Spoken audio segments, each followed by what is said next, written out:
love the hustle, man. Be feeling like one of the ball playing niggas, you know, Bird, Magic or something. Yeah, you know, a nigga got dough. A nigga could leave the league. If I leave, the fans still gonna love me, man.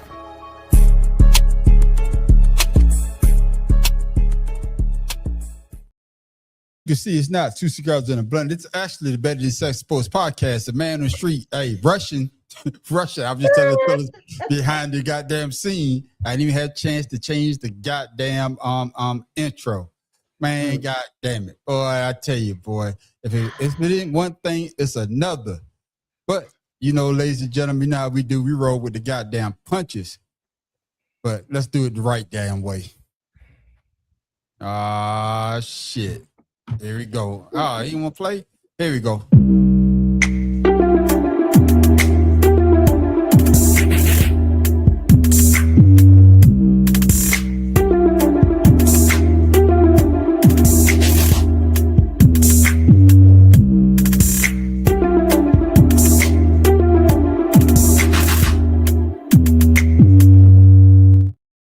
One thing, if you make a mistake, hopefully you have the chance to go back and correct your goddamn mistake.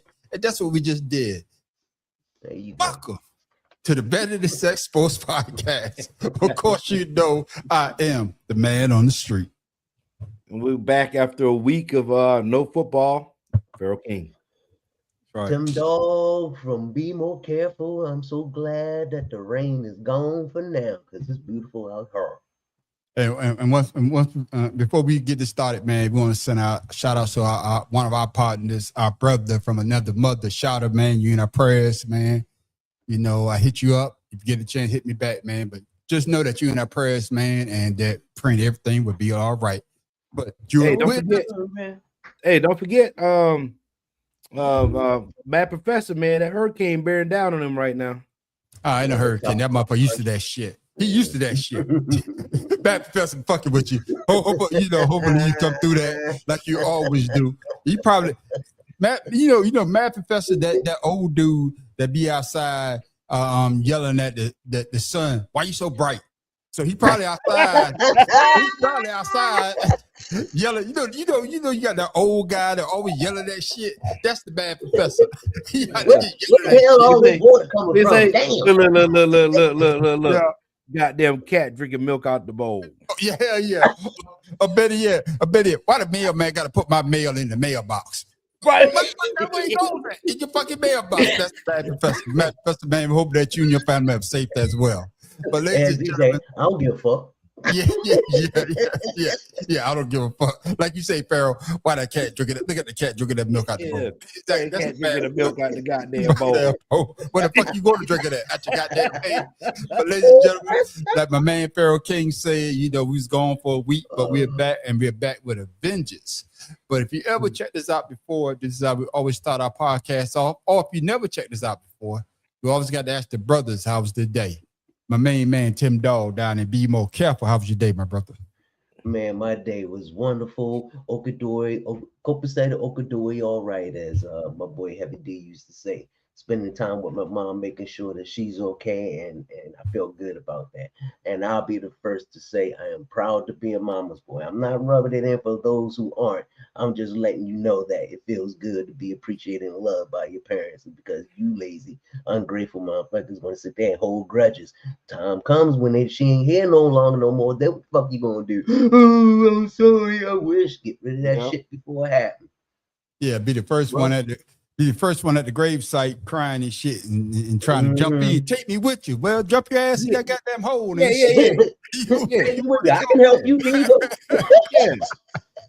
Hey, but I would say that I envy you, Tim, because I know me and my man in the street, we wish we could do what you're doing right now. I promise you that. Yeah. We say that all the time, man.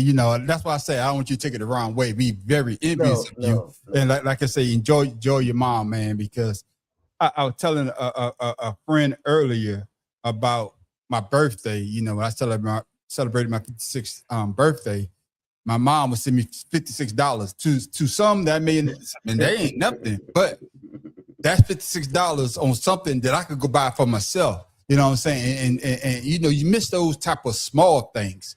You know, like Pharaoh. I know Pharaoh. You know, we have plenty of conversation that he could just call his mom, just have a conversation about nothing.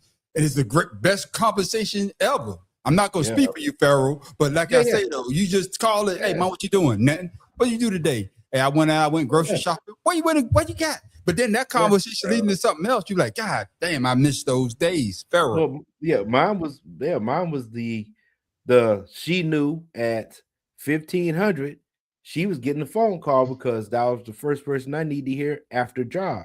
That's and right. No matter how bad my day was, the voice, just her voice, calmed me down. It's like you know, everybody has their little their moments where you can find a way to find peace. Yeah. When I was in the Army, you know, I had a fish tank. I come back to my room after a hard day, stare at the fish. Yeah. Fish ain't got no problems. You know what I mean? Swimming around. Just swimming around. They're like, hey, they're looking at me like, hey, nigga, it's time to eat, you know? So, about that time. But you know, we all find those little peaceful moments, and that was my peaceful moment, was hitting that button on the car and boop, hey, mom, what up? You know? Yeah. So that's what we're saying, Tim Dog, man. Enjoy your mom, man. We envious of you, and we proud that you are a mama's boy. Because a lot of men out here are not a mama's boy, and that's why they're in the situation that they are in right now. That's right. Pharaoh King, what you got for the people, my brother? Not for the people. How was your day? I've been drinking, fellas. I've been drinking. We can tell. We just started. Hey, I would tell you guys, you know, the past 3 days, 72 hours, I would say, you know, getting better with these push-ups I was telling you guys about with the Mike Tyson push-ups. Yeah. I'm getting better, but I gotta take a nap when a brother's done doing them 100 push-ups. So I'm gonna tell you that. But I got tennis elbow. I got tennis elbow. My wrist is that tight. Ain't tennis elbow. Yeah. That's called knee lotion. But with that being said, I'm also doing my 5-day fast. So I'm coming up on my 5 minutes before I can smash something real quick.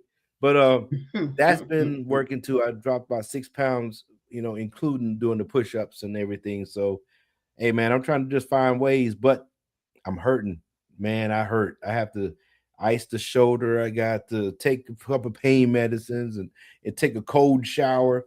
But whatever it takes, man, I gotta get this weight off. Yeah, man. Like I told you before, man. Great. I'm glad to hear that you're on the path of taking care of yourself.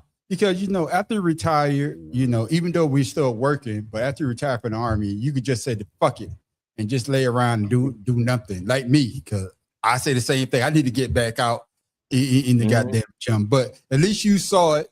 You took the initiative to do something that you didn't do before. Even though you was in the Army, like you say before, we all did PT.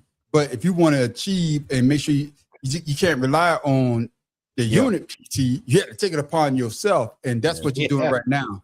You're taking it upon yourself to make sure that you're able to lose the weight. And of course, doing something that you, like you say, that Mike Tyson push-ups or whatever is something that you're not used to doing. So, but you're out there doing it. So I applause, my brother.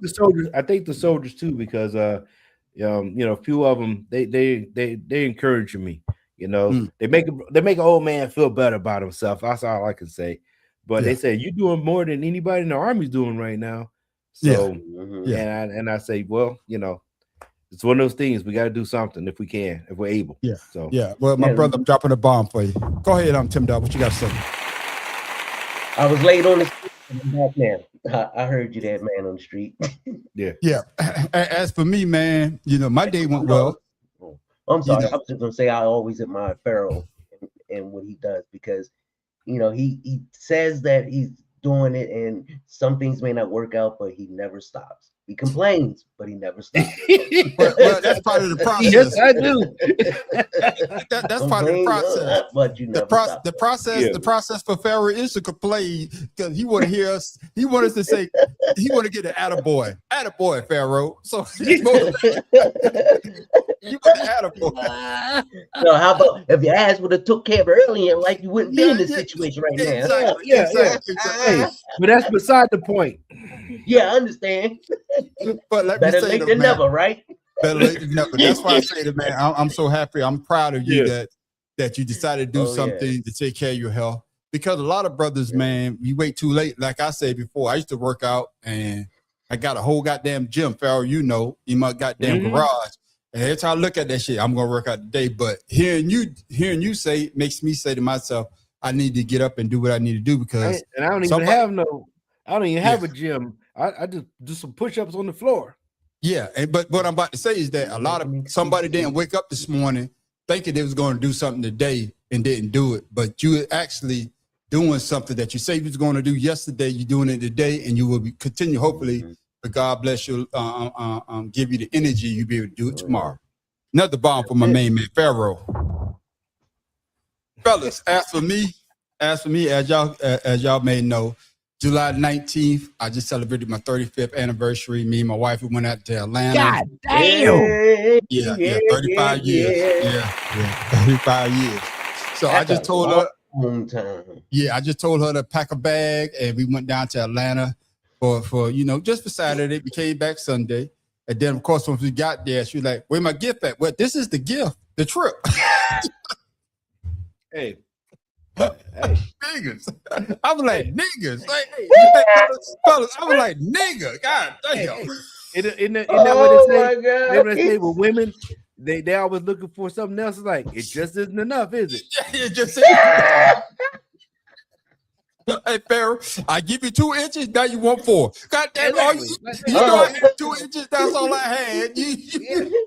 No, she came back. Well, where's yours? Yeah, but no. I would say they went to Atlanta. We went to a place you really called. Start a fight then. Yeah. We went to a place called Salt and Something, which was really nice. It reminds us that a place. That's what I was telling Pharaoh. I wanted to take his wife. It's called the Jukebox down on Broad Street. Yeah, I forgot about that place. It reminded me of the place called Jukebox on Broad Street. If you're ever in Augusta, you want to check out the Jukebox. Hey, they're not paying us, but I'm shouting them out. But we went to a place called Salt and Something, and they had the DJ, and man, when we got there, it was crowded. Oh my goodness, it was crowded as hell. Of course, it was happy hour, so everybody was eating there. But it's like a lounge with a DJ, good food, whatever, and she really enjoyed it. So I was glad that we went out, and then of course we went to the flea market the next day. Had to spend some more goddamn money, but it was a great weekend celebrating my 35th anniversary. So once again, Kimbella Styles, love you. Thank you for putting up with me because I know I'm hell. I know I'm hell. Yeah. You smell. Yeah, that too. No, I know I'm hell. No. But besides that, Pharaoh, I took the whole week off. I ain't did shit all week. I've been off since, man, I cleaned my shed out. Pharaoh, I don't know if you can see. I'm gonna put my shit down so you can see, Pharaoh. Hold on. I'm gonna take the blue screen. No, hold on. Hold on, Pharaoh. For Monday and Tuesday. No, for Monday and Tuesday, I'll be making my right turn, and I'm like, man, his garage been open for 2 days straight. I wonder what's wrong with him. Okay, I'm about to run home. I'm about to show you right now, Pharaoh. Hold on, because you told me to do it, and the man on the street had finally done it. Hold on. Let me take my blue screen down.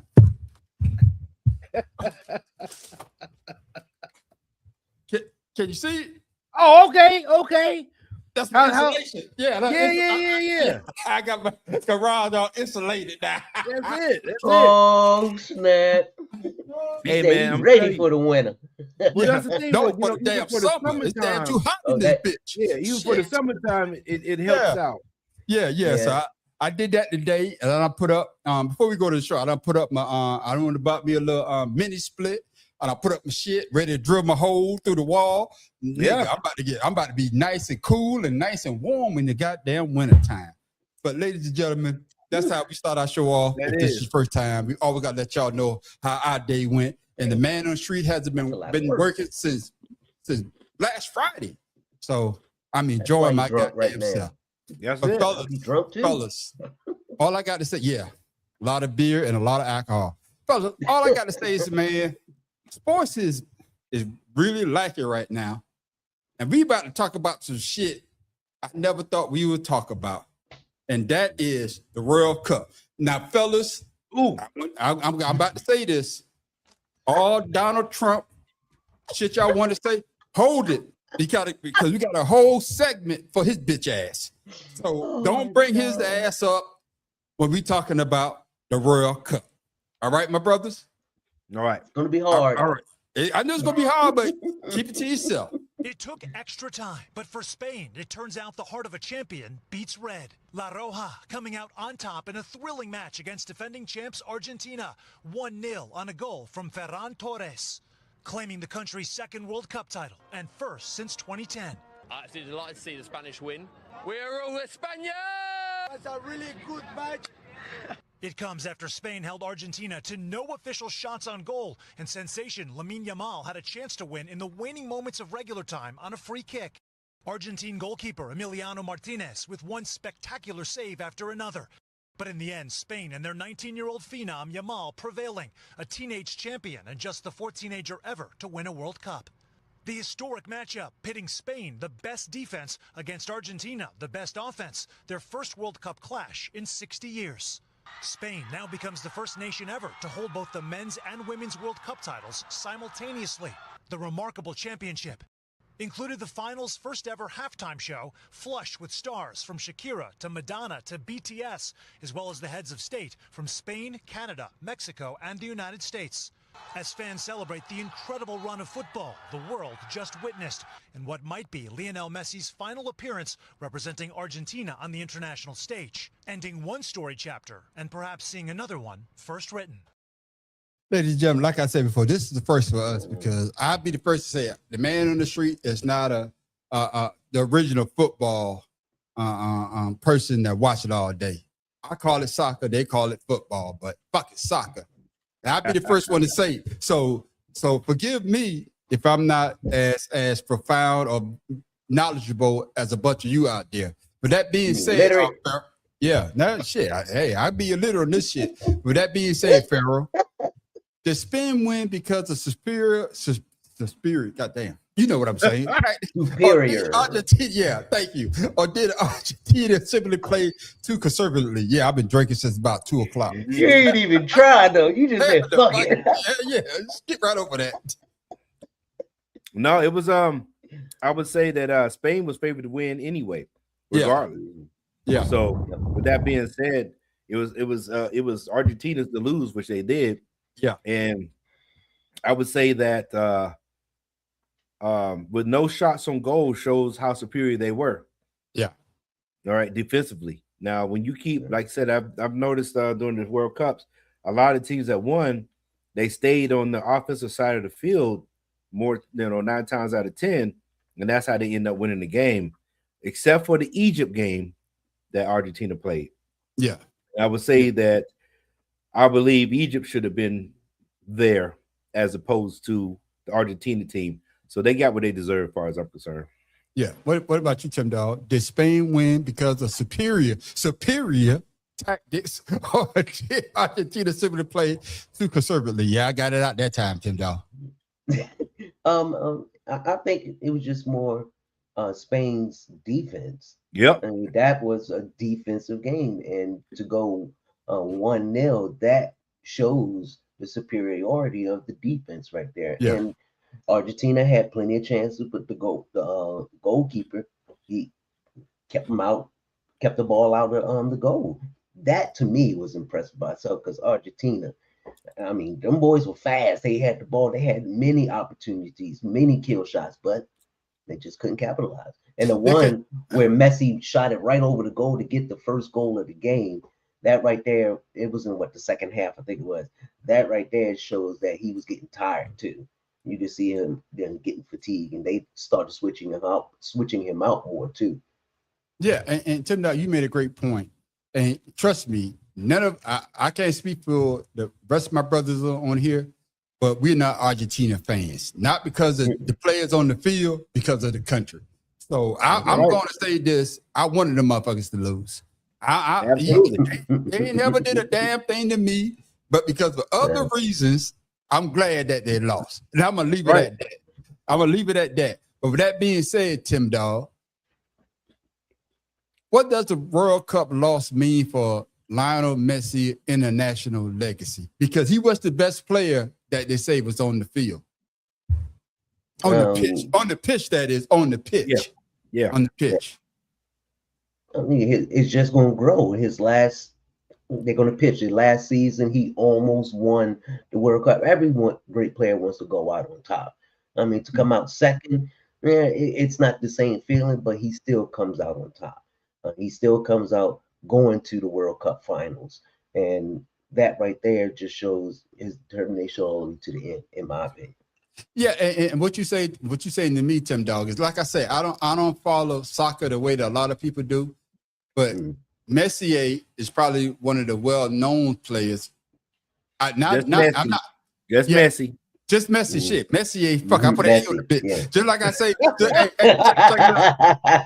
like I say, the man on the street kind of slow sometimes. That's like I say. What I say Messier, right? You say Messi. I put It's just Messi, no Messi. Oh, okay, hold on. I'm about to tell you right now. That's like I told the fellas one time. I said, man, you got to go to Zaxby's. They said, where the A come in that bitch at? It's called Zaxby's. You call it Zaxby's, man. Yeah, I say Zaxby's. You going to Zaxby's? He said, no, ain't no A. This ain't Zaxby's. So Messier, his name Messier to me. Your mama named Messi, but I'm gonna call his ass Messier. But is that mama named Messier? Yeah, exactly. She meant to call him Messier, but Messi. But with that being said, Pharaoh, how would his legacy be? Because it's already written, but this loss being that they were the defending champion coming in, and he's for me, from what I hear, he's the best player that was on the pitch. Your thoughts? There's nothing that's going to tarnish anything. He's an older player. He's one of the oldest players on that was out there during the tournament. Yeah. The younger team won. The younger, faster team won. Yeah. With that being said, he played for the United States. After he played through the European, trenches, it's nothing tarnishing his legacy. So, he's good. It's solidified. Can I just have a quick question? Why do we, and I'm gonna say we as fans, once players start getting older, we still think that they could do the same thing that they did with us younger. Same thing with Michael Jordan. He went to the Wizards. Same thing with LeBron James. Whoever, Tiger Woods, whoever. We seen them at their greatest. Mike Tyson, his height. But when we see these older players like a Messi, we be like, man, why did he get it done? And like you just said, Pharaoh, he's older now. His body doesn't adapt to the situation like it used to. But why do we put so much pressure on these older players for them to achieve the greatness that they did when they was younger? Go ahead, Pharaoh. Man, I'm going to tell you this. I don't think we put pressure on them. I believe we want them to believe that they were still the same as what they were when they were younger. Right? Because that's how we were when we were toward the end of our career. We wanted to be out there running them 2 miles, 3 miles, 4 miles. But our body was like, boy, put them damn running shoes on if you want to. And I believe that's what happens with me was my retirement was based off of I just couldn't do what I wanted to do anymore with the soldiers. You can't do it. I got so it's like you want to go out gracefully. So you know what I'm saying? So for us, we were athletes if you think about it. If you think about it, most of the times out of time, we was athletes because we had to do that PT before we went to work. And that what brought us in. We do more before 9 a.m. than most people do all day. That shit was true. Yeah, that shit was true as hell. So we want to see the athletes, those great athletes, compete at a high level. But we all know that Father Time will always win. All the time undefeated. Tim Down, your thoughts, man. Yeah, so I think it's just the fan in us. Like Pharaoh said, we want to see our heroes, be successful and be like they were, especially when we know they're struggling. And you want to hold on to that prospect of, well, maybe they got one good game left in them, one more season, and sometimes it never materializes. But your ideas and fantasies about the player continue on. You always want that, even with Michael Jordan. So I don't see anything wrong with it. It's just us as fans. We want to see it. Yeah, because we all know there was great players, athletes in our childhood, and we seen especially Michael Jordan do what he did. But when we went to the Wizard, he had Spurs now. We like, oh, that's the Michael Jordan we remember. When the guy went up, he pinned that shit on the backboard. But I know he was in the ice tub after the damn game. That was on a bad knee. Exactly. He went to a walk-in freezer. But that's what I'm saying, though. With Messi going out, you know, the way that he did. Like you say, we're gonna talk about him a little bit more. But like you say, Pharaoh, I totally agree with you that, you know, his legacy is intact. He did what he did.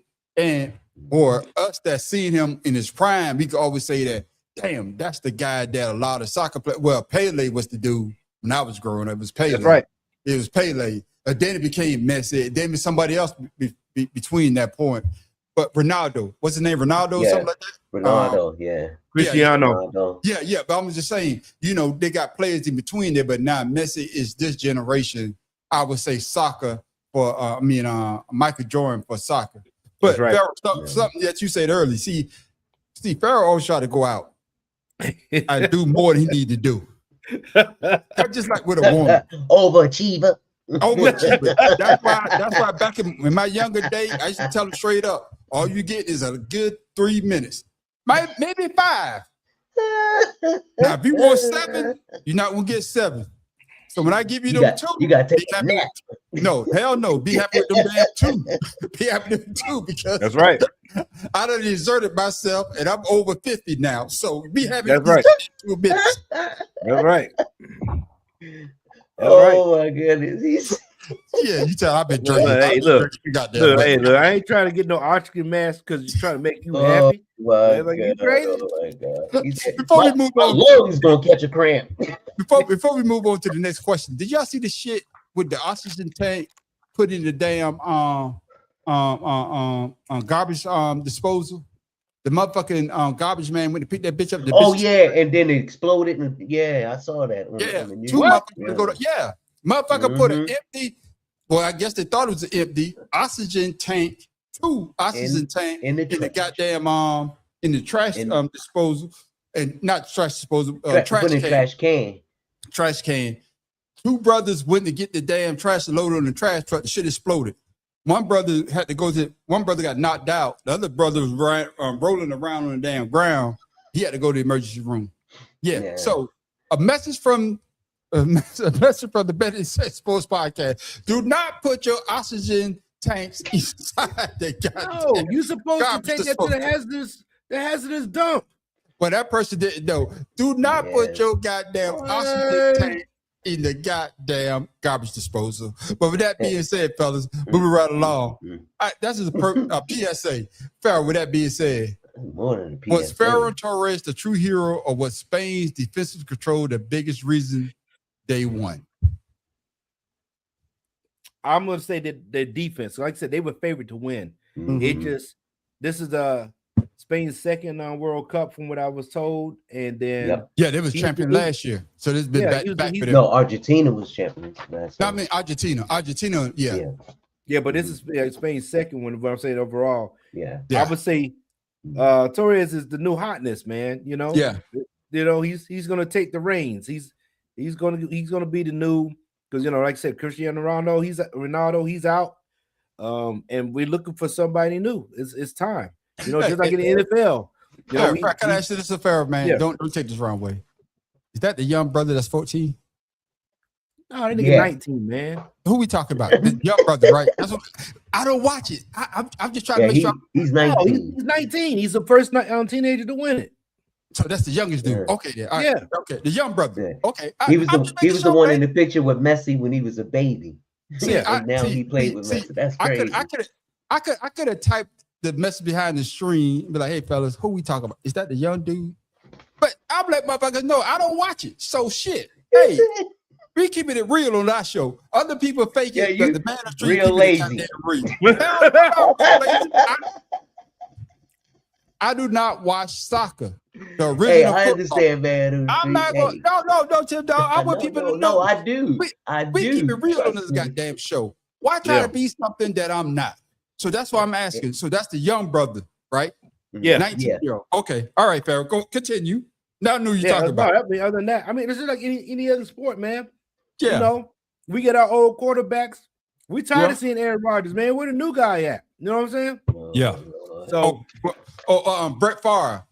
Let's put Aaron Rodgers in. Let's see what he can do. Exactly. Because you know what the other guy can do. So but these guys, he's the new hotness, as they used to say back in the day. I wish the brother well. Argentina need to take note, because Right now, you playing like Alabama.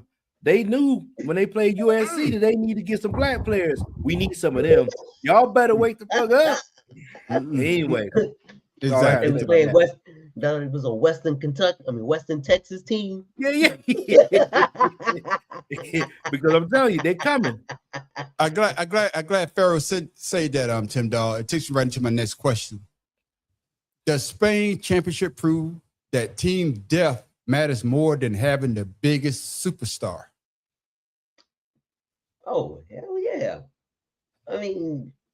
Argentina, even when they would substitute Messi so he can catch his breath, the quality goes down. What they say, plus minus, Messi on the floor, plus 50. Messi off the floor, off the court, minus 20. Shit like that.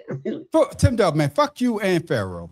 Because I call him motherfucking Messier. Y'all want to say the right damn name. Y'all supposed to be along with me. Because that's his name. I don't give a damn. But I'm your boy. You don't know Messi. You know me. So you should be saying Messier just like me. Nah, brother. Look, brother. Like you said, if we do a crime, you telling on us, you better get the name right. There you go. All I'm saying, damn, a damn camera moving on me. God damn it. That's what you get for lying. Yeah, exactly. Hey, but Tim Dog, when you said that plus minus thing, did you not notice every time they played the team, even though they played from behind a lot, that they were getting outran with the dribble? Mm-hmm. They was always trying to do some sorry ass slide fouls or holding on or whatever the case is. They were getting beat because they weren't fast enough. Mm-hmm. And one thing I noticed in Spain, they pass the ball a lot. They don't dribble for long. And that's intentional because you don't want the team to concentrate on one person, Messi, and put the game on that one person's shoulder, Messi. And to me, that second half or the third quarter, they were depending on him too much to try and do something. And he got the assist, but still, they weren't equipped like Spain was with speed talent. Now, everybody may not be able to dribble. That's why they're defenders out there. But they worked as a team. Even when they were defending, they gang tackled on their star players, on Argentina star players, forcing them to give up the ball. So I'm glad you said that. Hold on, Pharaoh. Pharaoh, take my next question, and I want you. Hopefully, it lead into what you're about to say. Did Argentina wait too long to make adjustment before Spain scored in extra time? No, because they couldn't do nothing with the ball. Okay. With that being said, I believe that Spain took what Egypt was doing and perfected it. Because at the same time, Argentina's goalie is phenomenal. That's why, he got all those blocks. He got tired. You get tired of jumping out the goddamn box. Yeah. When you got like 80 shots on goal and the other team didn't get no goal shots. So think about it. You're working hard as a goalie. Yeah. And they had good defense to hold them off to the overtime or whatever they call extra time. Mm-hmm. But at the end of the day, they out dribbled them, they outplayed them, and if anything, they tired them the hell out because, I forget the name of the player that got a red card and tossed it in the game because they couldn't keep up with them even at the end of the game. And just for you saying that shit, just for you, Pharaoh and Tim Dog, being more knowledgeable than the man on the street. Both y'all get the Negro, please. Negro, please. Negro, please. Yeah, fuck y'all. Y'all get the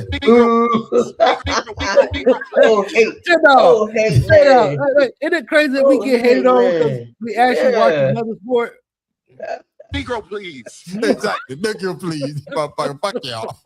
Yeah. This is a sports show. You have to say you have to have some knowledge. Camera still moving up. Yeah, fuck y'all. Negro, please. Negro, please. Yeah, Negro, please, because the man on the street don't watch goddamn soccer. But that being said, Tim Dog, with Spain young talent, could this victory be the beginning of another era of Spanish dominance? Hell yeah. And not just that, but other teams. Like Pharaoh was talking about Egypt. I didn't know Egypt could play like that. And they gave Argentina a run for their money. And those other teams like that in soccer, once you get the momentum, sometimes it's just hard to take it away from him, unless you have a president like ours that just jinx your team and we lose. But with the World Cup this season, yeah, everyone would expect Argentina to go up in there and win, but no one expected other teams like Italy, Spain. I mean, Egypt. What was Cape the other Verde. one? Yeah, thank you. See, teams like that, people don't know. They don't have a lot of good talent on their teams, but they play as a team as it should be. Hey, before we move on to my next question, the women in World Cup US always dominant. I mean, it's US. You tell me how old I am. US, Japan, Argentina. Yeah, Japan was a dominant force. Oh, I'm just saying. That's why I say that. That's why I said I don't watch it like y'all do. So Japan was a dominant force. You can tell back in the early 2000s. That's how shit.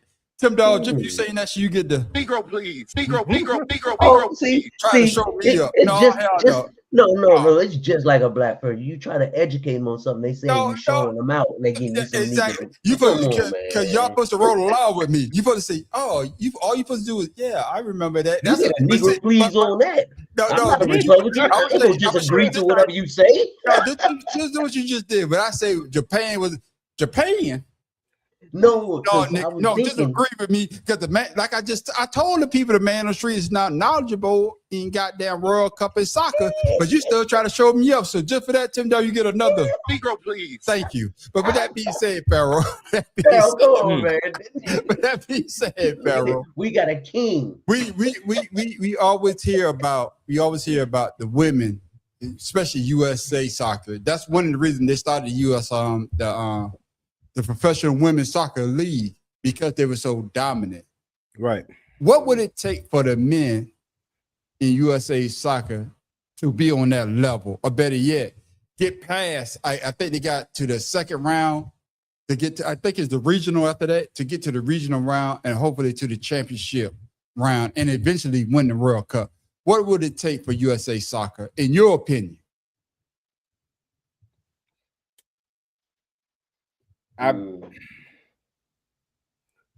Soccer, or football as they say, is not an original sport that most of us play. Yeah. We don't grow up dribbling a damn soccer ball and stuff like that, you know? See, I baseball or basketball. Fuck you, Pharaoh. Fuck you again, Pharaoh. I say kick the damn ball. See, y'all motherfuckers, man. No, I'm just saying, you know. But with that being said, what's gonna have to take for the men's team to do anything? Yeah, goddamn prayer, shit. Yeah. Because you gotta think, man. These other countries have people that they breathe this sport.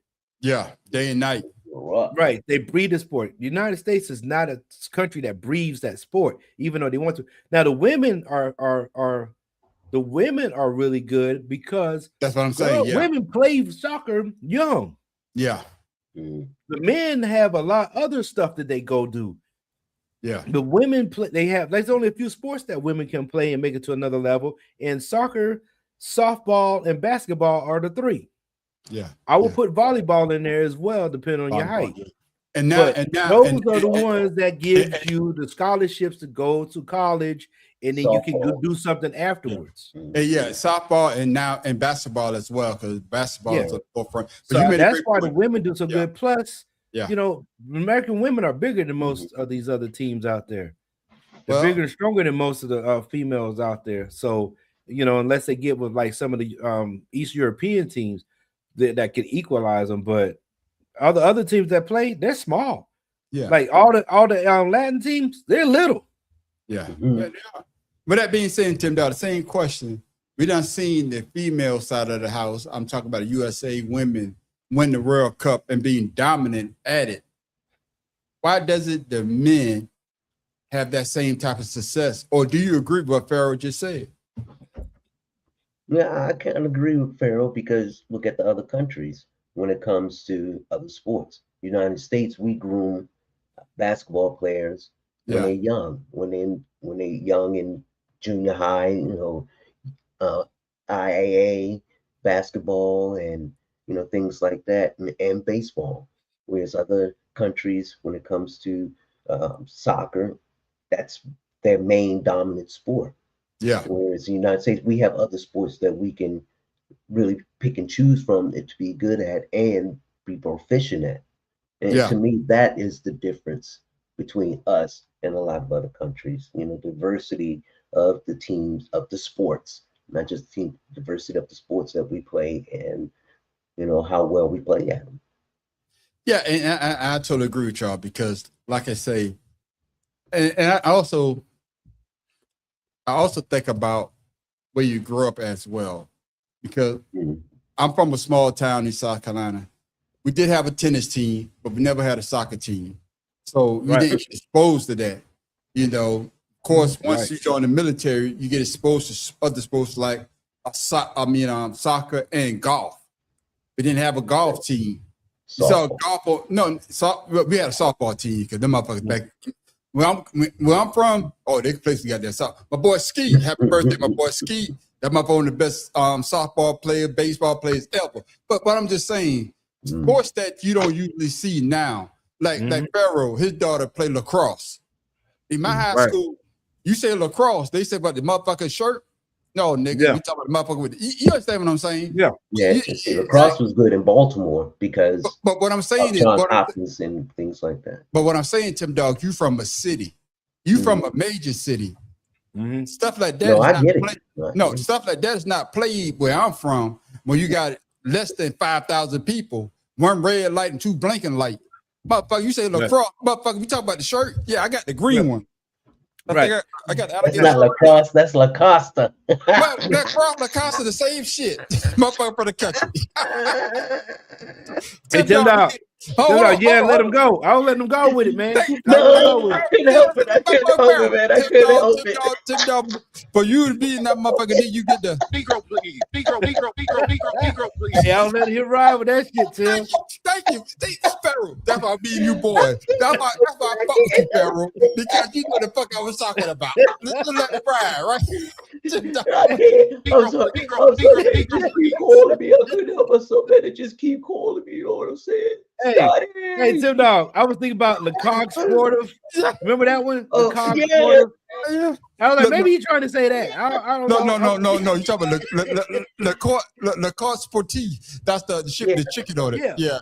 Oh my God. What up, brother Love? Thank you for tuning in. Thank you for tuning in. Yeah. Look at that. Yeah. Le Court Sportif, man. Yeah, I know that, man. But that being said, fella, we moving right along. We're gonna move into Messier.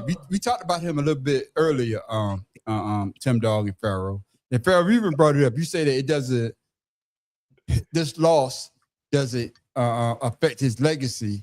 But if this was Messi's final World Cup appearance, would people remember the loss to Spain or the championship he won in 2022? Man, none of that. People just wanted to see World Cup. They just wanted to see. They just wanted to see teams compete. They wanted to see 48 teams because I think they increased it this year. They wanted to see 48 teams, and I believe it was like 104 matches. People had plenty of time to get tickets to go to a game. No matter what, either your favorite team, representing your country, whatever the case is. They were happy. Spain was definitely happy because it's been a minute. Yeah. But as you see, the Argentine fans acted a fool during the loss and after the loss. Yeah. So with Messi, it doesn't matter because he went to the World Cup. And at the end of the day, the team are just the fans are just mad because they're a very boisterous fan. We don't talk about it. Their racism, their dominance that they feel that they have, it showed during the loss in the final game. So shout out to Spain, even though their history ain't the best either. But shout out to fucking Spain for beating goddamn Messier in the freaking. What do they have a nickname for these teams? Nah, loser. They don't have like a mascot or nothing. They do, but we don't know. Like I said, Change. hell Have you no, seen hell the no, change? hell no, hold on. Are you y'all two motherfuckers supposed to be the motherfucking experts? Cause I say I didn't know. No. Yeah, hell no, hold on. No, Farrell. No, hell no. The manager not gonna let this pass because you talk about dribble. Hey, this shit, Tim Dunn, yeah, the dribble, but y'all don't know the damn mascot name. Oh, y'all get the Negro, please. No, because Negro, you get Negro, the please. countries. I mean, you get the I don't the give a city shit, name. goddamn. 'Cause But y'all I try to want to know: do the countries is like United States men's team, I or do don't they give a- have like the I bald don't- eagle United States? You know what I'm They saying? do got names, and I don't know the name, just like y'all don't know the name, but y'all try to show I'm the man about on to the street. Google it. Y'all try to show the man on the street up by saying shit about how they do the pitch, and you got the dribble, and they got these many Do they players. have Yeah, mascots y'all try to for the be all World Cup educated, team? and y'all ready to say him damn slow class with me. Negro, please. Tim Dog, your thoughts, man? Was Messi Oh, the World Cup approach? that shit don't count. Will people remember the loss to Spain or the championship he won in 2022? Tim Dog. Remember the loss or the champion? I won't. They're gonna probably do both. Remember the loss only because it was his last game. Oh, he went, but he lost. He lost that year. And even after saying, well, previous year he won. Yeah, I mean, you're gonna attach both. They're gonna have to go together because Yeah, because you went to his what, last 5 two- of them, right?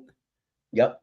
And Went to to five. me, that within itself is incredible. So either way, if he wins or loses, going to the finals, the World Cup finals, is impressive as it is 5 times. And I mean, how many times did he win it? He won it. Oh shoot, I just lost.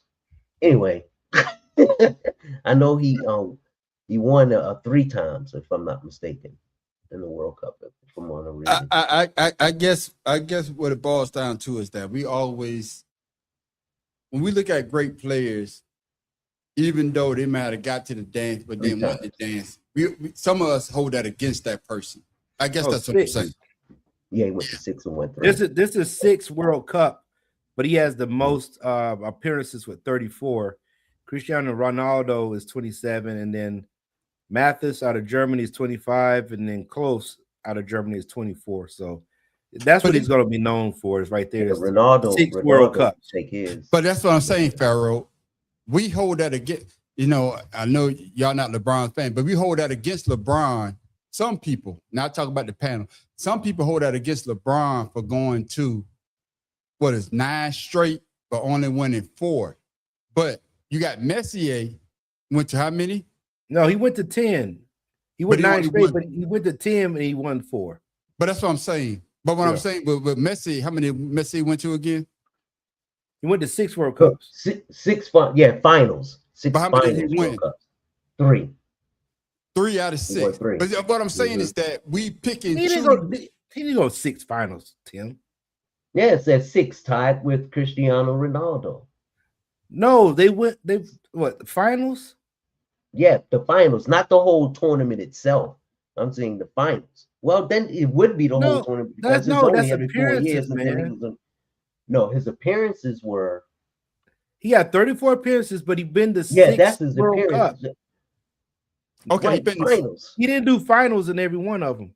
But he No, did no, six- no. Okay, he did 6 World Cups, but he only won 3, right? He won 3 of them. That's what I'm saying. That's what you're saying, Farrell, right? Most appearances and finals is 3. Right. So you got 3. So you got 3, but that's what I'm saying though. But when we see greatness, even with what's my man name? Oh my goodness! Say he slept with 20,000 women. Oh, you talking about Wilt Chamberlain? Wilt Chamberlain. Wilt Chamberlain. Even as dominant as Wilt Chamberlain was, we hold that against Wilt Chamberlain, saying that I think Wilt Chamberlain only won like 2 championships. I think one with the Lakers and one with the Sixers. But even at that, but we would look at him going to championship and look, what's my man? Oh, what's the logo name on? Oh, what's his name? Oh, the logo dude. Jerry West. Yeah, Jerry West. Yeah. Jerry West, I think Jerry West went to 9. I want to say, correct me if I'm wrong, 9 NBA's finals, only won one time. But we hold that against a great player. That's what I'm saying is that we pick and choose who we say is a great player, even though they have a losing record. And y'all said that Messi went to 6 world championship. No. Okay, what Messi appeared in 6 World Cups, 34 appearances. He only has one title, and that's in 2022. But that's what I'm saying. Pele is the only one that has 3 titles. I'm just talking about Messi right now. Yeah. He went to 6, right? That's what you're saying. Yeah, World he appeared Cup. in 6. Yes. Only won 1. Yes. But what I'm saying is that we put these guys so up there. Yeah. That we don't, when they just win 1, like Messi, we could say, oh, he's one of the greatest. But like you just said, he went to 6, but only got 1. But we don't realize that it's a team sport that helps you get those other 6, the other 5 rather that he didn't win. Why do we do that? No, I would say because okay, the way that all opinion, but that's what I want to say. I just want to get y'all opinion on. I want to get y'all opinion. The way all sports is played out. If you're talking about Messi in a club, let's just say Madrid, whatever. Yeah. And they constantly went to the championships in Europe. Yeah. And he went 10 times or 6 times and he only got 1 win. I don't think he'd have the same level of fandom the way he gets to go to the World Cup, where the whole world gets to see him. Okay. You see what I'm saying? So the World Cup is exactly what it means, the World Cup. We have NBA world champions. We only play in the United States. We got we got NFL world. Toronto. We only play in the United States.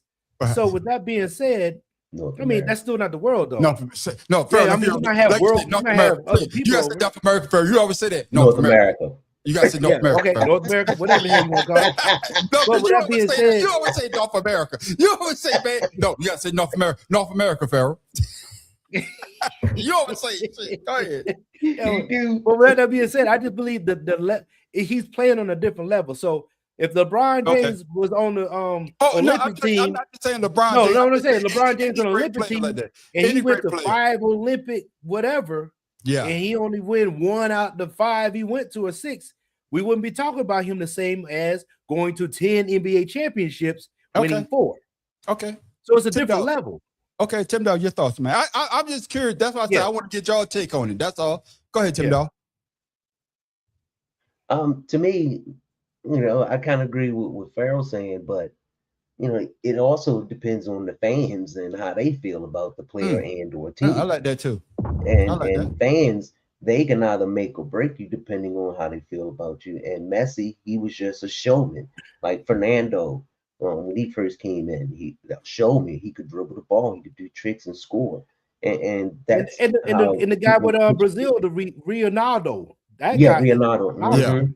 And now you got these younger players who can play just as well, but not getting as much fandom as some of the really great ones, is just because there's so many of them. But like Pharaoh said, when you go to the World Cup and you go out there and show your stuff, that's when people really get to know you. Because like you said, it's a world thing where you have these clubs, these football clubs over in England and Europe and every place, that most of the local states and countries, they see them. Now we have the advantage of cable television. We can watch them now. But even then, we don't get exposed to a lot of it as, say, the Europeans. I guess what it boils down to me is this, man, is just the fact that we done seen great players get a chance to hold up a championship. Even though I understand the world stage, you compete against the world, the best from the world. But I'm talking about when we look at our players that we follow, like a LeBron James. LeBron, they say 4-10, 4-6 in finals. Or we look like a Wilt Chamberlain. Wilt Chamberlain, I think, only won 2, I think like 2-5. Or Jerry West, the only one like 1. I think Jerry West like 1-9. If y'all could, I don't even think he won anything. No, Jerry Rice won one. Trust me, he He won got one. one. Well, He got I one. do remember him with getting the trophy for a losing team, the MVP on the losing. He got MVP. He's the Yeah. only one that ever got the MVP on. But if you could Mhm. Google that, somebody Google that. I think one in. But what I'm saying is that we got great players, but Mhm. we hold that against them because they were so great. And then, like y'all just say, it's just not the one player that has to be dominant. You have to have role players. If you're role, Yeah, you have to. it just you know, a lot of people like to say that Michael Jordan is the greatest. A lot of people consider him the greatest, but in one game, Michael Jordan was garbage, and it was the team that took him to win the championship. Yeah. And then, of course, Steve Kerr had to make a shot. Paxton had to make a shot, but yet, Man, listen, we can name a bunch of teams like that. but that's what I'm saying. It's just the fact that I think that we as fans, we hold certain players to a level, but when they don't achieve that the level that we think they should have, we hold that against. That's why I say I agree with y'all when y'all said about the world stage because of the fact that it's everybody. It's everybody. It's your country against my country. The best of your country against the best of my country. That's right. And let the chips fall where they may. And right That's it. now, it is Spain. Oh, goddamn. I need to move to Spain. They dark like me. They got some dark Spaniards over there. Shit. Oh yeah. I can fit right in. Fellas, Well, y'all you think know, I can fit they right- have No, they there's a ain't lot that of dark. black. There's a lot of United States citizens that are black that's over there because they teaching their kids to ride MotoGP bikes because there's never been a black MotoGP winner. Mm-hmm. Tim Dawg, just you saying that shit. This bitch is crazy. This bitch is What the hell crazy. he say? What I miss? This He bitch said that's some I dog. say that I'm going to Spain because they got some dark skinned brothers over there. Tim Dawg gonna say, no, you can't blend in. See? this bitch is No, I said they ain't that dark. Negro, please. Negro, please. Man, fuck you, Tim Dawg. With that being said, fellas, I wanted y'all to hold y'all comment because your president, y'all two president, y'all voted for him. Number 47, They know y'all. this bitch didn't want to leave the goddamn stage. FIFA corrupts President Trump out of Spain's World Cup celebration photo on social media. Spain's national team was positively ecstatic after their 2026 World Cup win July 19th at MetLife Stadium in New Jersey. They took center pitch to accept medals from the U.S. president and FIFA head Gianni Infantino and to hold the coveted trophy. But Trump seemed to linger on stage beside the players as they celebrated the well-earned victory. Cameras at the event captured Infantino seemingly trying to lead the president away from the players to no avail as the athletes leapt into the air as one. Later, a photo of the joyful team jump was posted to both FIFA's official World Cup X and Instagram accounts, and Trump was seemingly cropped out of each. The same went for Spain's official Instagram account, with the commander-in-chief nowhere in frame. Moments before the final match began, Trump spoke to Fox Sports' Jenny Taft about the success of the United States co-hosting the World Cup with Mexico and Canada this summer. For People magazine, Trump said Infantino had this idea and that it turns out we are a soccer country. Trump added, "I don't think there's ever been anything like what's happened with the whole World Cup. It's been beautiful to watch." Pharaoh King, your boy and my boy. I'm not going to put it all on you, Trump, my boy. Represent you, number 47. The man in the street got your back. If I can put a knife in it. But with that being said, hey, You and your coon that's a joke. No, that's satire. Just in case somebody said this shit to the FBI, that's satire. With that being said, Pharaoh King, why did Trump remain on the stage during Spain's celebration instead of stepping aside and allowing the champions to enjoy their moment? Narcissism. The man is giant. He's just narcissistic. He got to be about him, only him, just him, for him, just whatever the word him, to keep your dick hard, all that him shit, whatever it is, grow your hair, all that. Damn, What you you say? sound Jack- like your what you say? brother-in-law. What? No, back. Good No, Lord. hold on. I gotta back up. What you say? Him just for him? The shit keep your dick. The shit to keep his dick hard. You see the commercials? Shit. he needs some blue chews. Yeah, so, hey man, that dude, what was it? He did it like 2 years ago with a team, didn't he? When they was giving him a plaque or like a plate or something. Oh no, man. Mhm. Oh He no.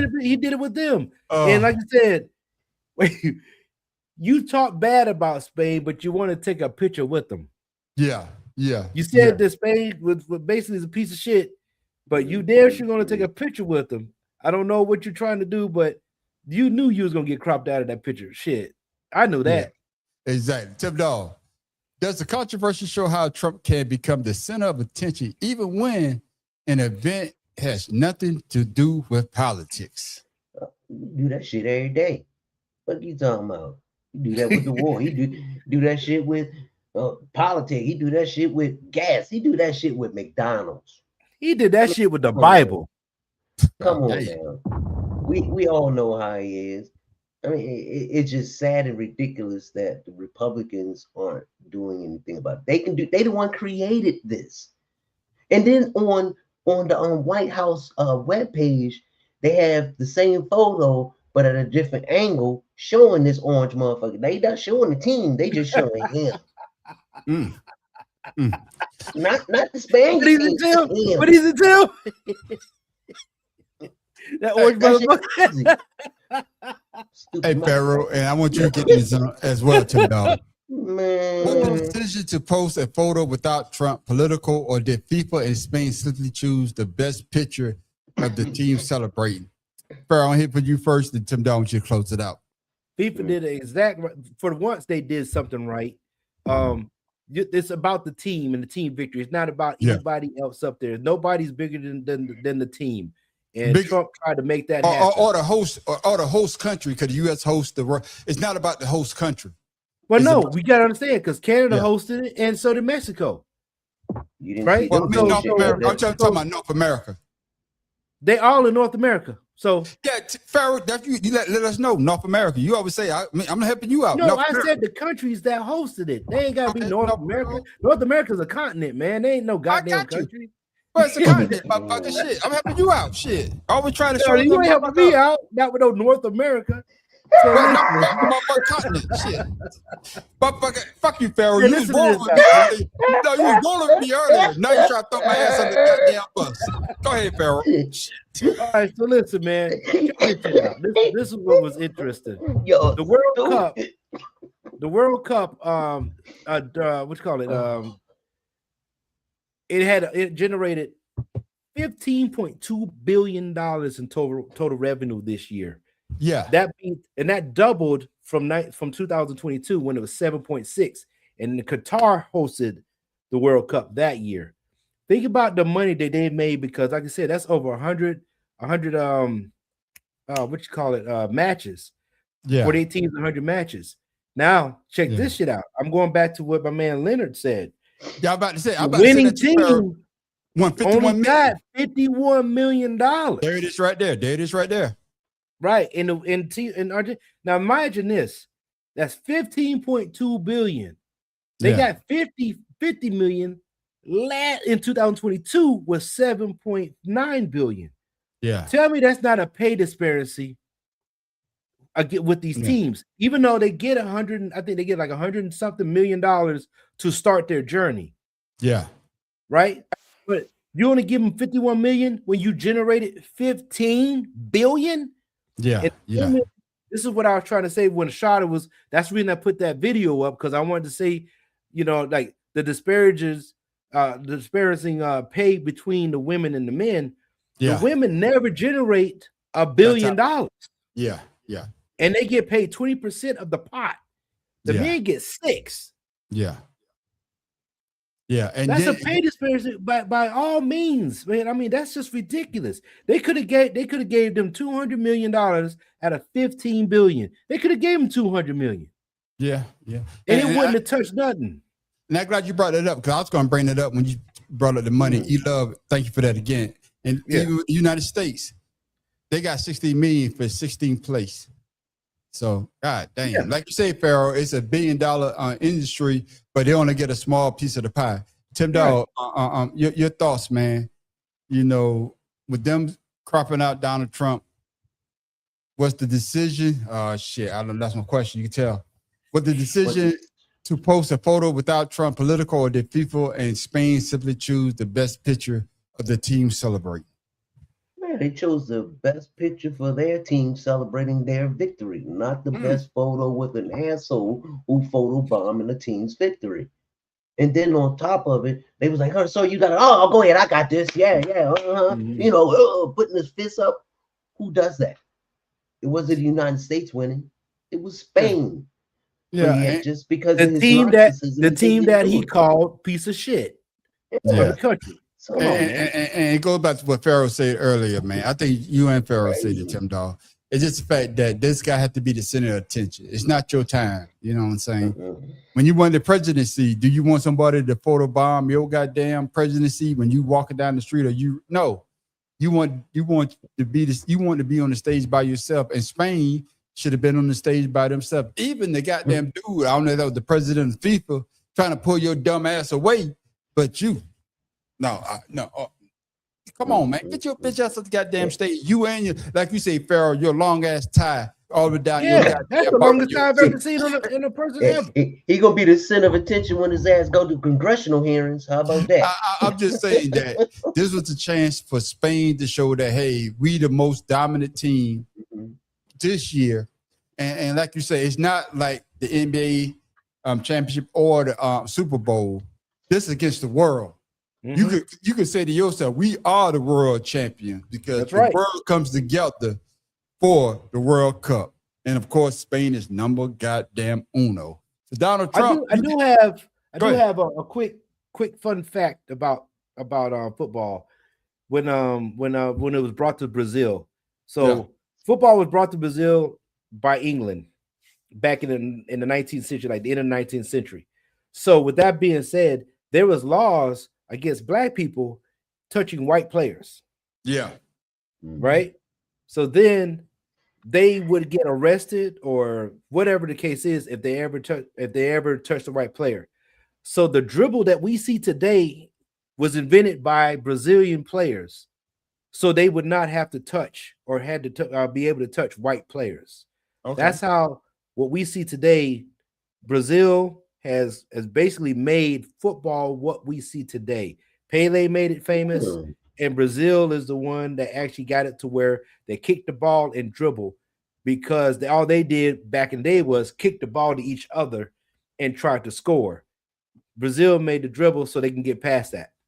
Okay, then. Well, fuck Brazil too. But I don't know. Brazil's the shit. We can win. Brazil like us. Okay, then. Okay, then. Remember, because Brazil is the only country that has a law against racism. Okay, then. Well, Viva la Brazil. That's flopping it. Viva la Brazil. I don't know that. Hooray Brazil or not. He went from fuck Brazil to He went from Spain to Brazilian. hey, from Spanish to Portuguese, all in one goddamn sentence. Don't forget all you. Hey, that's why we want the people to come back, because the man in the street. Hey, I'm not bilingual. If you don't speak, you are on one today. Yeah, I tell you, I've been drinking since 2:00. Y'all thought, hey, we have to make up, man. We was gone for 2 goddamn weeks, so we got to make the people come back. Hey, with that being said, fellas, man, good conversation on that aspect. But ESPN is letting a lot of people go. I like him, Ryan Clark from The Pivot, one of the best sports podcasts that I like to watch. But they let his ass go. Damn, mid-show.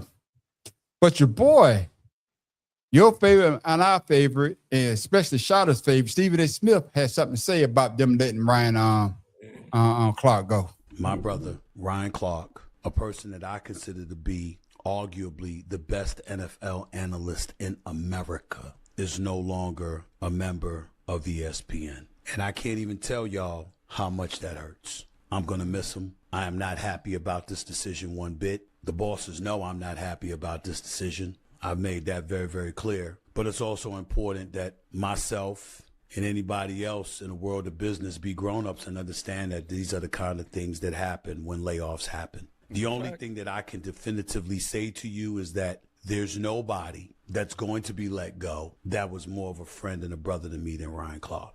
And he's not somebody that I just loved working with. He's somebody that I love, period. Wish that I could have been in enough of an influential or powerful position to prevent his exit from happening. I can disagree with my employers. What you're not going to get me to do is insult my employers. Business is business. And whether we like it or not, those people who made the decisions, whether it's a Ryan Clark or a host of other people, are paid to make those decisions. So when I think about it, it's like, thank God Ryan's got the pivot. Thank God he's a 3-time Emmy Award winner. Thank God he just won another Emmy with NFL Live. Thank God he's so exceptional at what he does that a network would be a fool not to gobble him up.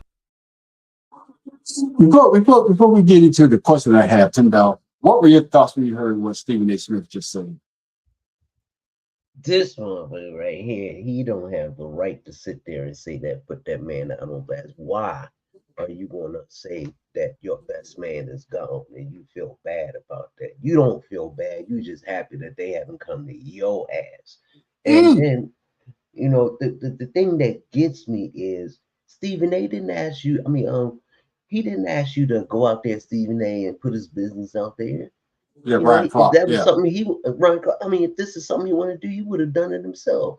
But yeah, you're going to volunteer yourself to, protect the image of blacks by saying that Ryan Clark, you're a man, when we all know. And Tim Dog, can I just say this quickly, Tim Dog? I don't think that to protect the image of blackness, but I think he's trying to protect the image of a brotherhood. Like, that's my brother. I don't want to see, you know what I'm saying? We friends like that. Yeah, even though he lost his job, but I'm glad he got something to fall back on.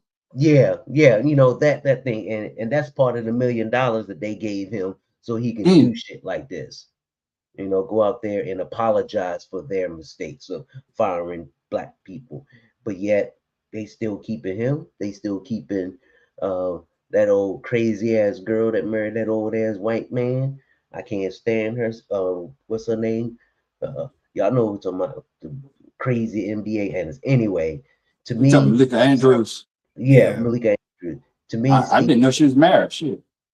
Yeah, some old white dude. Anyway, to me, that was a disjustice, not just for Stephen A., but for all black men, for him to go out and explain why they fired him and how he feels about it. To even say anything about it. That's that man's business, not yours. Yeah, and before we get into it, Pharaoh, I want to get your thoughts on what Stephen A. Smith had to say as well. I agree with Tim Dog. The saying is that you out there trying to protect yourself because you should be quiet. You have to say, "Hey, I'm upset about this." If you're upset about this, even in this speech, like, I don't have the power. Yeah, you do have the power because you wanted. I think he's the highest paid person at ESPN.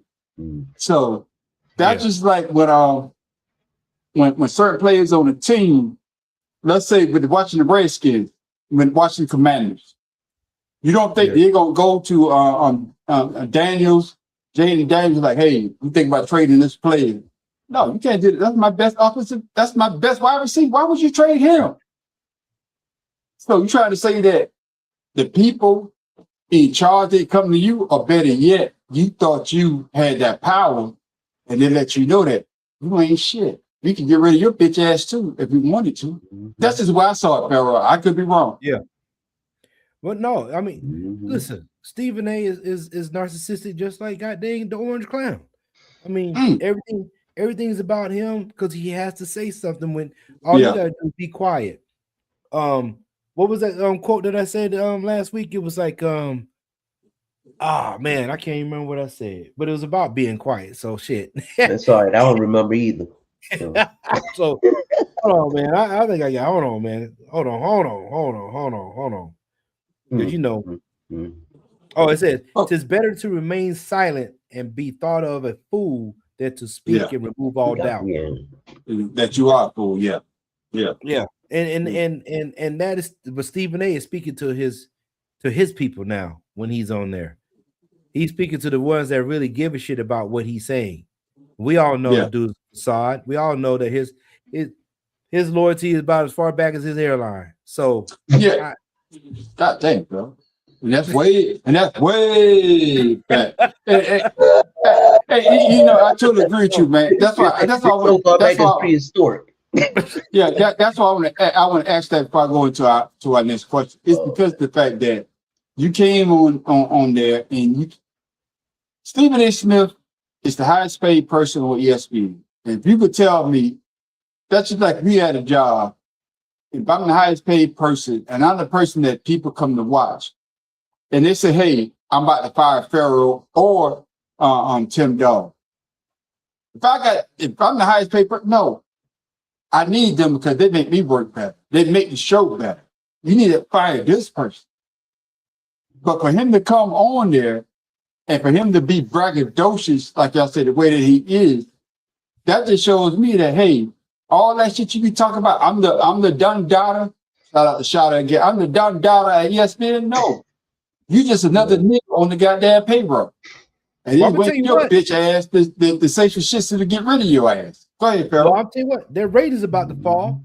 Their ratings about to fall bad because think about this. So they fired Ryan Clark, right? Carl Revich, who was on ESPN for 33 years since 1933. Yeah. You got rid of David Lloyd. All right, he was news anchor. You got rid of Charles Davis. We like Charles Davis. Oh yeah, that's the dude. Yeah, Charles Davis. You know, he's an old football player. Yeah, 49ers, I think 49ers. I think 49ers. Charles Davis, 49ers. Charles Davis was the one with I think he's putting 49. No, I think he's putting 49ers. Yeah. So Bart Scott. We like Bart Scott. Mm-hmm. Andreas Hale.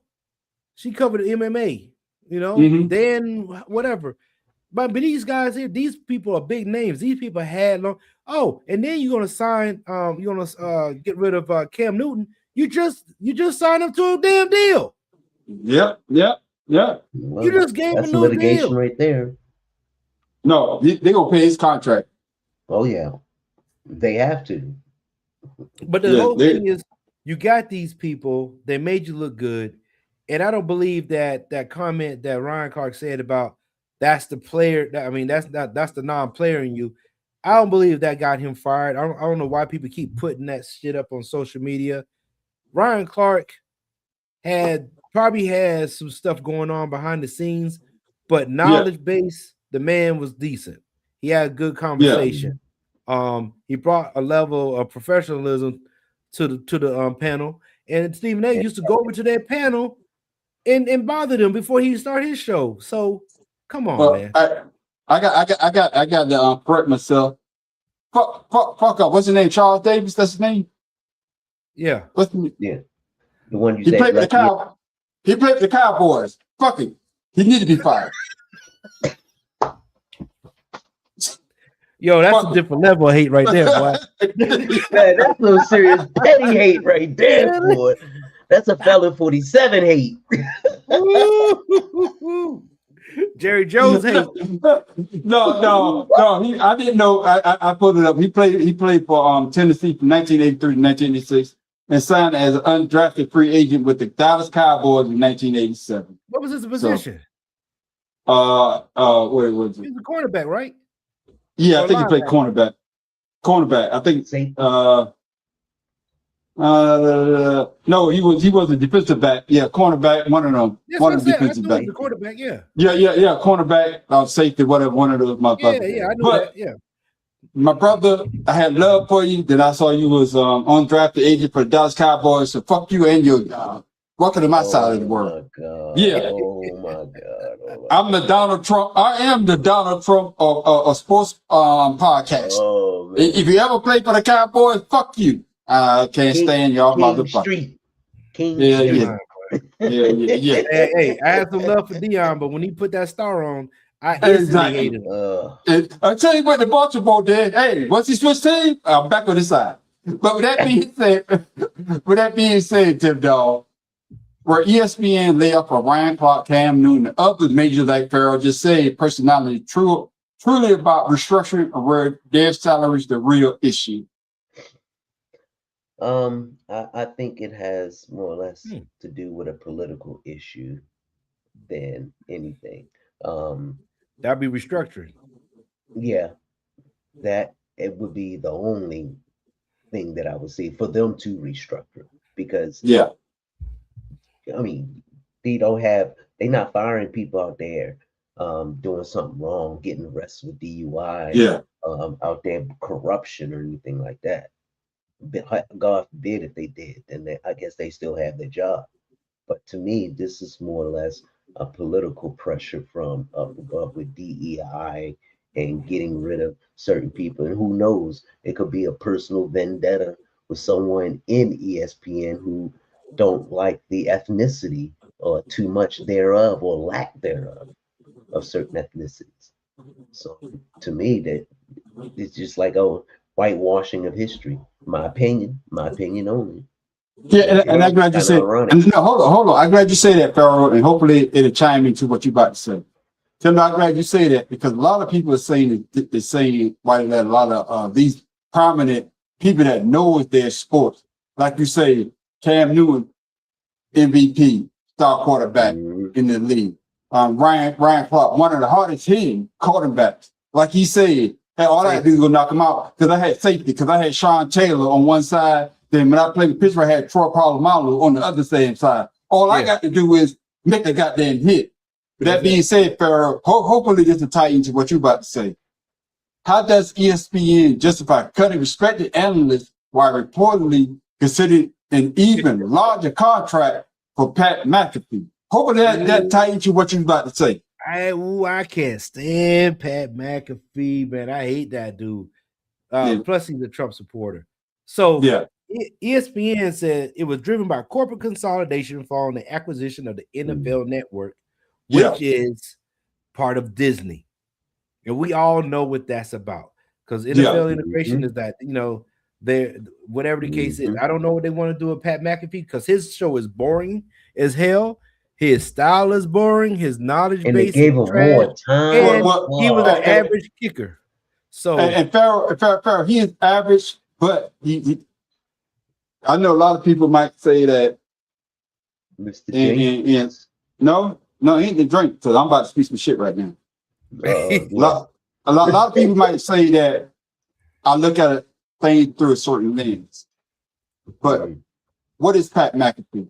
He's a white male with a big mouth that speak to a certain demographic. Yeah. But you got a person like a Ryan Clark that is a black male with a big mouth that speak to a certain demographic. So which one I'd rather have? I'd rather have a Ryan Clark speaking that demographic that may be small in number, or do I rather have a Pat McAfee with a big mouth that speak to a larger demographic? They're gonna take Pat McAfee. Like you say, Fair, I watch this show. The motherfucker don't say shit. The motherfucker is garbage. This shit is garbage. He doesn't speak the numbers, if you ask me. When he's on the college show, when they do what the shit would they do with the head? Oh man, Saturday, what is it called? College, whatever. But you put him on there. Game day. When he's on there, he's the loudest motherfucker on there. He's the loudest motherfucker on there because they like to see that shit. But they don't like to see somebody that actually talk true sports because he's a gimmick. Pharaoh, you said it. He's a gimmick. And gimmick, goddamn it, sell. Hey, Pharaoh, I could be wrong. Go ahead. Well, listen to this. They say, well, this is the reason why they did it. So they said Pat McAfee received a massive pay raise in his ESPN contract extension because he independently owns his production company. Yeah. And unlike other analysts, McAfee used a significant portion of his massive contract to cover all the expenses. You believe that, Pharaoh? I mean, I know that they read, but do you believe that it? is what they're giving us? No, but what I'm saying is, Pharaoh, do you believe it? Not the statement. No, I told you that already. No. Yeah. Okay. No, they can tell us whatever they want to tell us, but at the same time, y'all say what up, my nephew. My nephew shouted y'all out. Y'all ain't say nothing. Say what's up, my nephew. Hey, man, I'm sorry, man. I'm engrossed in conversation. I'm like, shout out my nephew. What up, Deshaun? What up, there? What's my 8340? It's South Carolina in my hometown, right outside of my hometown. Shout out to Jerry, my nephew, my niece. Shout out to Jerry. Yeah, Jerry. Oh, as a matter of fact, roll up the window. Hey, roll up the window and say hi to the whole town for me.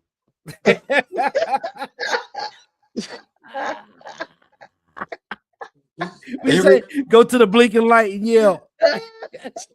Every time I think we on the same page, Tim Dog, you fuck me up every goddamn time. If I was close to you right now, I'll punch you in your goddamn, I'll punch you in the side of your goddamn dick.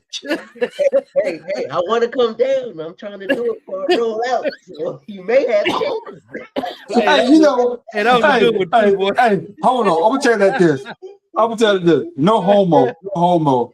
I ever tell y'all the story about this guy, Sly. No, it wasn't Sly. Oh, it's a white dude.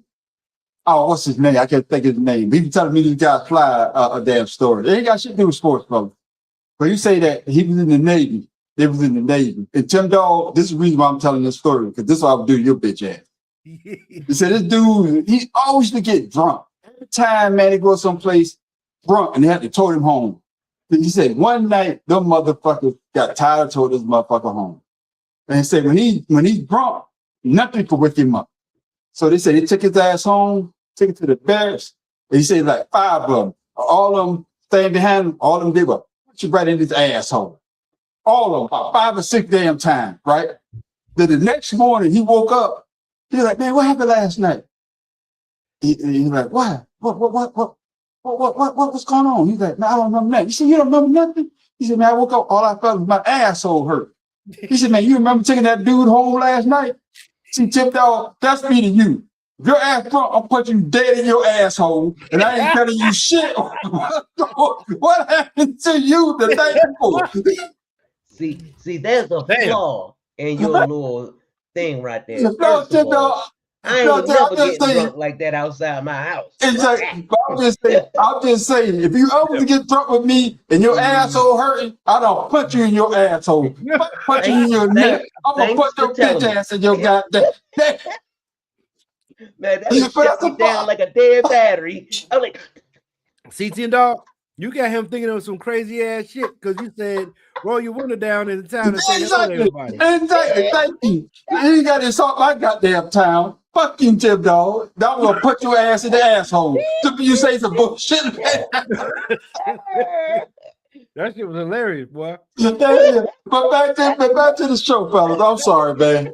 That's how much Tim Dog you pissing me off with that damn statement you just made. I'm gonna put your ass in the asshole. But that being said, Tim Dog. But that being said, thank you. At least you said you sorry. Yeah. Shit. But that being said, Tim Dog. How does ESPN justify cutting respected analysts while reportedly considered an even larger contract for Pat McAfee? In your opinion? In my opinion, how can they do it? Mm-hmm. They can do it because they can. Arbitration laws and contracts, depending on the person's contract. Tim Dog, I'm glad you say that because of the fact that Farrell we talked about this. There's no more union. Trump got rid of the union, especially in federal government. So I don't know the same union laws apply. No. In this aspect. No. Okay. No. Too much money. Okay. Yeah, no. So yeah, I cut you off, Tim Dog. I'm sorry, man. No, you good. To me, it's asinine, and it just goes to show the trajectory of the company. It just goes to show how they are corporate led, how they are looking at the overall where that money's coming from, more so than what their audience is viewing, and that's going to backfire on them. I mean, they're getting all these contracts with all these sports agencies, and they have to fulfill these contracts of showing these shows, but it's kind of hard to do it when you don't have the personnel to really actually do it. So to me, it's like they're taking on more than they can chew, and at the same time getting rid of the people that can help them, sort of like what the government's doing. React now and pay for it later. And shout out to my man Marcus. He watching us. My man Marcus Guppy. He's got his own podcast going on as well. Marcus, my mistake. I can't say it right, but the name of your podcast. It's a great podcast. I watched it, my brothers. And he was on our show a couple of times. Cigars in the Blood. He was on our Mr. Goins. Mr. Goins, your brother down there. I think it's Idaho. I think he's still in Utah. One of them motherfucking white state shit. I don't know. Shit. Yeah, Hey, damn. move Yeah. Indiana But it to start with an I. Indianapolis. It start with a fucking I. Shit. I got it right. Shit. Fuck y'all. Fuck y'all. Always trying to. Always trying to correct me and shit. You know I've been drinking since 2 o'clock. You I say asked the stop with I. question, we trying to help, and you getting No, upset with us. Because y'all supposed to agree with me. I'm like Trump. See, we got to be like Trump. Even though I'm wrong. Fuck that. Who said that shit? Who said that shit? I think it was on Get Rich or Die Trying with 50 Cent. When my man was bringing 50 Cent from the jail, and my man, Yeah, in the back seat. he said, even if I'm wrong, I'm right. But if I'm wrong, I gotta be right. So that make me wrong. And 50 is like, that makes sense. I need y'all to be like that. Even if I'm wrong, I need y'all to agree with me so I can be right. I may be wrong, but I could have been right. That's right. Exactly.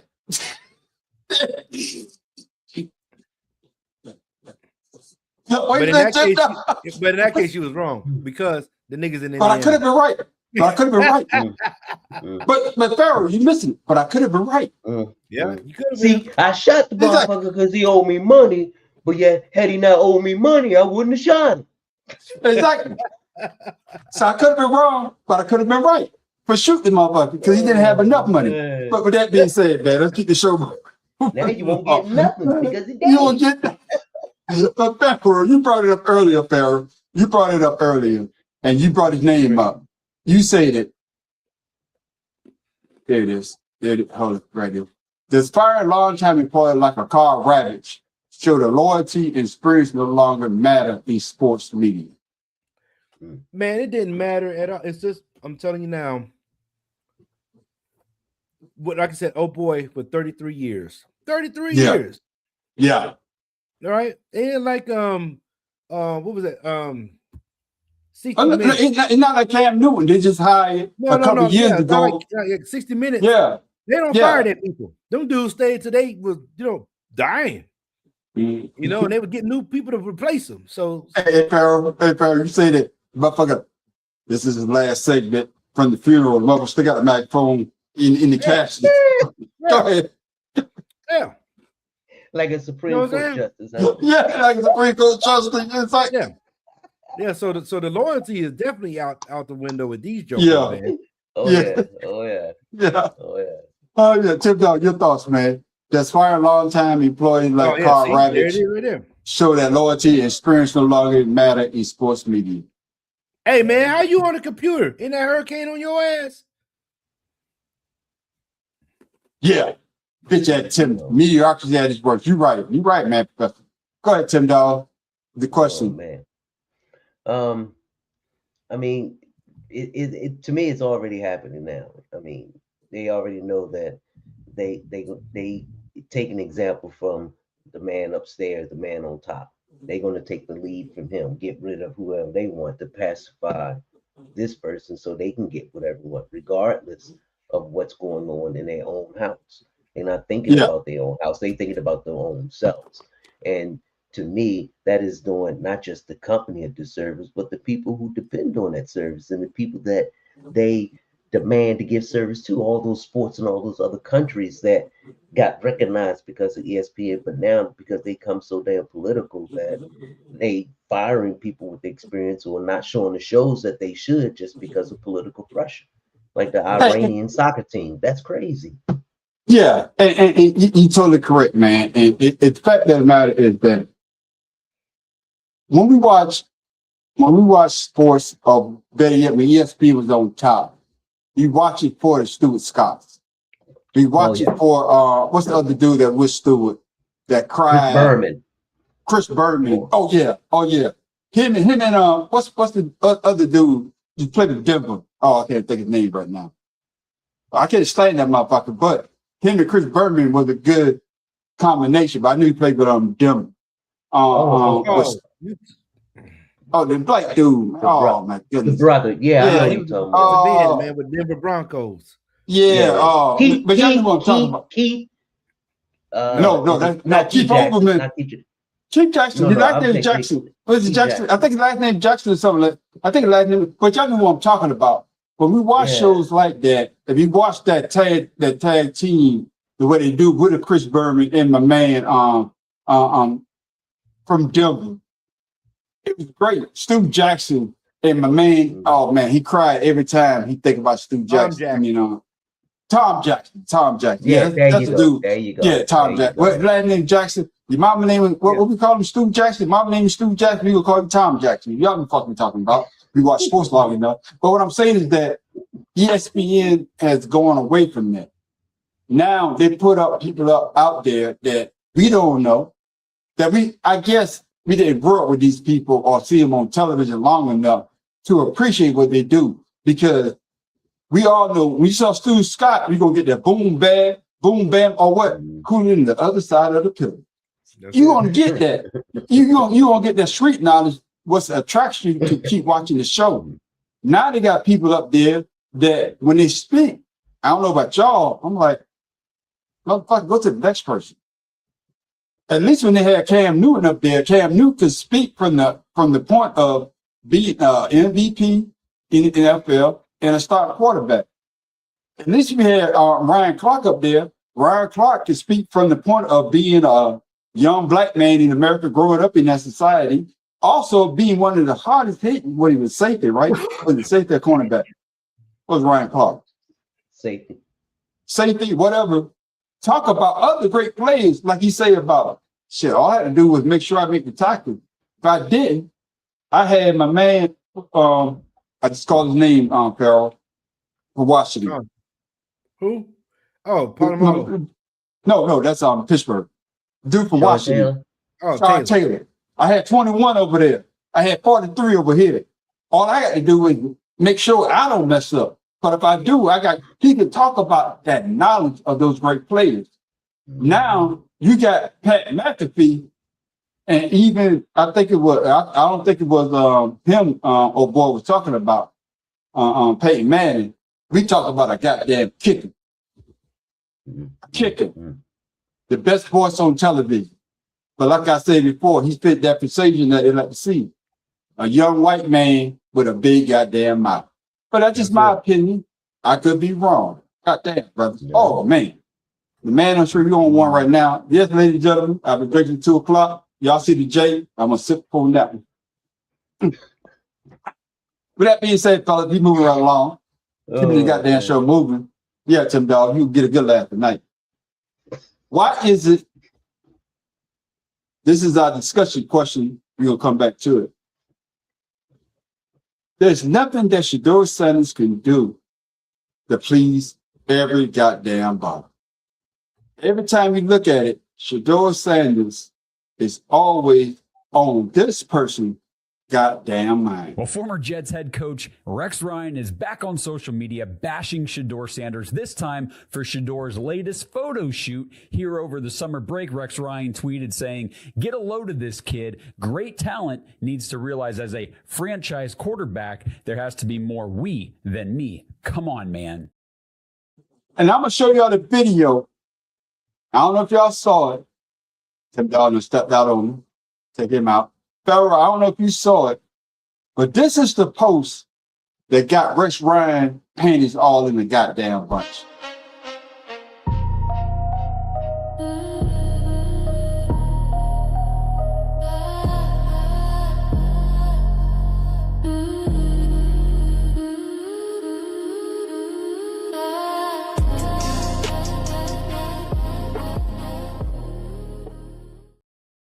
So Farrell, Shedeur Sanders is not in training camp. He's not, they don't have OTAs. He's on his time promoting himself, but your boy, Rex Ryan, got an issue with that.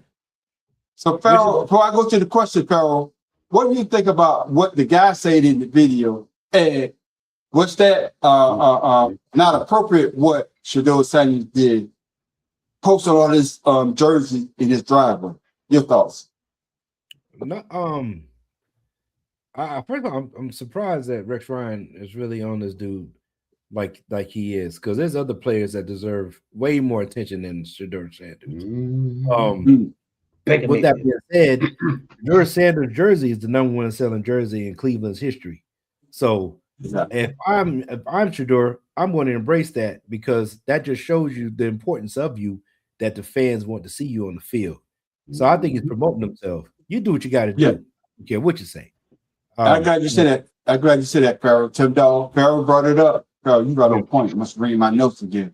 What Shador said is simply promoting his brand, but does Rex Ryan have a point that a quarterback should avoid making everything about himself? I don't see promoting yourself, everything about yourself. Well, it is. You promote yourself so that you can get your brand out there, not so you can just do it just because you can. To me, Rex Ryan is focusing on the wrong shit with the wrong person because Shador Sanders has done nothing since he's been in the NFL, but shut up, watch, and spoke the truth. Yeah. Prove all the naysayers wrong, and now all of a sudden somebody has to say something negative because they can't say anything about his performance anymore. He proved that. So now he got to prove himself that, oh, I'm promoting myself. I can't do that on my time off. Rex Ryan, get a job, get a hobby. Why don't you put some puzzles together or something? Sounds like to me you need something to do. Got that, Farrell. My damn nephew brought the heat. And so we just say, comment on that, Farrell. So I definitely agree because if you look at any of the players in the NFL up to this point, there hasn't been an NFL player that had a son of a famous Hall of Famer play well in the league. Like you know, because you got Steph Curry coming from Dale Curry, who but he ain't braggadocious like that. But he's not braggadocious like Shador. Right. But no, in a way, you know. I guess what I'm saying, Farrell. Well, I guess what I'm saying, Farrell, is that Steph Curry dad wasn't a Dion, so he was low key. Right. So Steph is a low key. Dion is prime time. Right. He's prime time, and his son is like a prime time juke. Well, everybody knows who Shador is from a TV show. Right? Ain't like the dude. He's been famous. He was born into fame. Yep. So I said you're getting the same thing that he's always been. You're not getting anything new. You know, and I don't understand that. It's just crazy that you're on your time off, so there's nothing going on with the team. So I think if he was to go out there and watch 12,000 cars represent 12, all on brown, I think Rex Ryan will have an issue with that. Oh, no, they did have some footage of some training camp footage that they had early this year, and Dalen Graybill, they was talking about I guess they was talking about how slow his ball was delivered as opposed to Shador Sanders. Yeah, but that's what I'm saying though, Farrell. We had this conversation the other day. Ladies and gentlemen, I'm about to take you in the mind of the man on the street and Farrell King. Me and Farrell King was sitting down. We were drinking and smoking a cigar. Smoking and drinking a cigar. We were drinking and smoking a cigar, and this is how the conversation went. We like the 5 heartbeats. What about office hours? And the 5 heartbeats, what they say? 9 to 5, right? Whatever. For me, when I get up at 5 o'clock, and you my supervisor, don't call me on the weekend. Oh yeah, because I'm not going to answer. No, my office hours are from 6:30 to 3 o'clock Monday through Friday. Right. Once I leave that building at 3 o'clock, do not call me. I don't give a damn if there's a tornado outside. You will hear from my bitch ass until that goddamn Monday. And the reason why I'm saying that to correlate to what she does, he's on his goddamn time.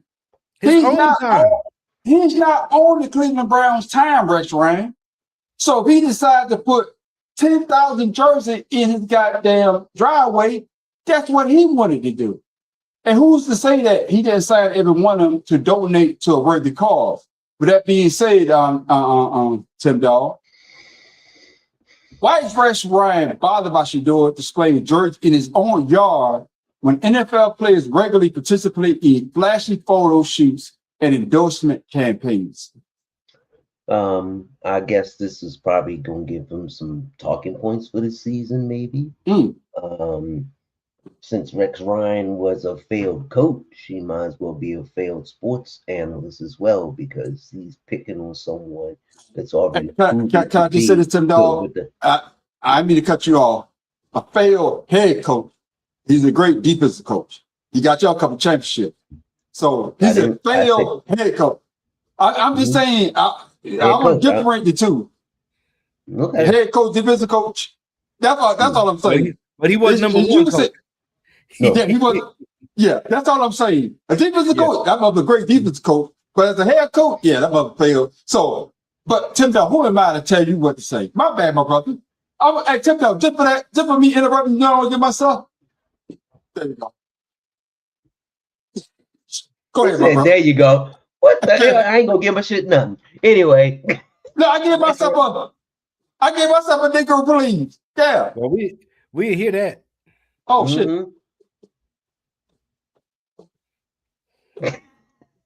Okay, go ahead, Tim Dog. My bad. Yeah, your shit been drinking too, huh? yeah. Am I drunk as hell?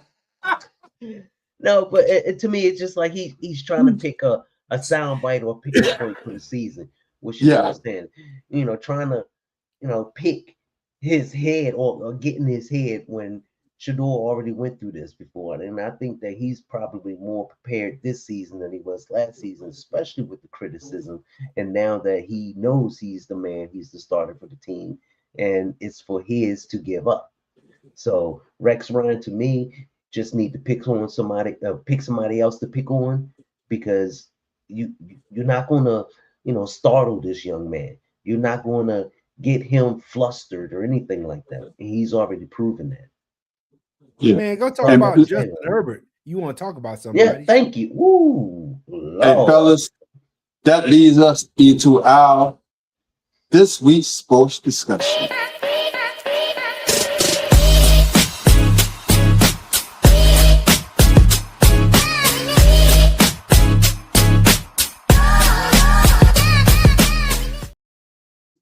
Coming to you first, bro. Are old school coaching and players criticizing the new generation because today's athletes lack discipline, or because the game and culture have passed them by? It's funny. It's funny you asked that question. Football is not played the same anymore. We know that. Basketball ain't played the same anymore. Hell, baseball even looks like freaking goddamn bumbling Savannah, whatever, orange banana people. That's Major League Baseball. I don't even know what to call them jokers. But the old school coaches are like us old school NCOs. We can't handle what's going on with the new people because we don't understand it. And what we don't understand, we start criticizing. And I know that because I hear it all the time at the job, because they're like, man, Miss King hates everything. And in my head, I'm thinking, I get what they're saying.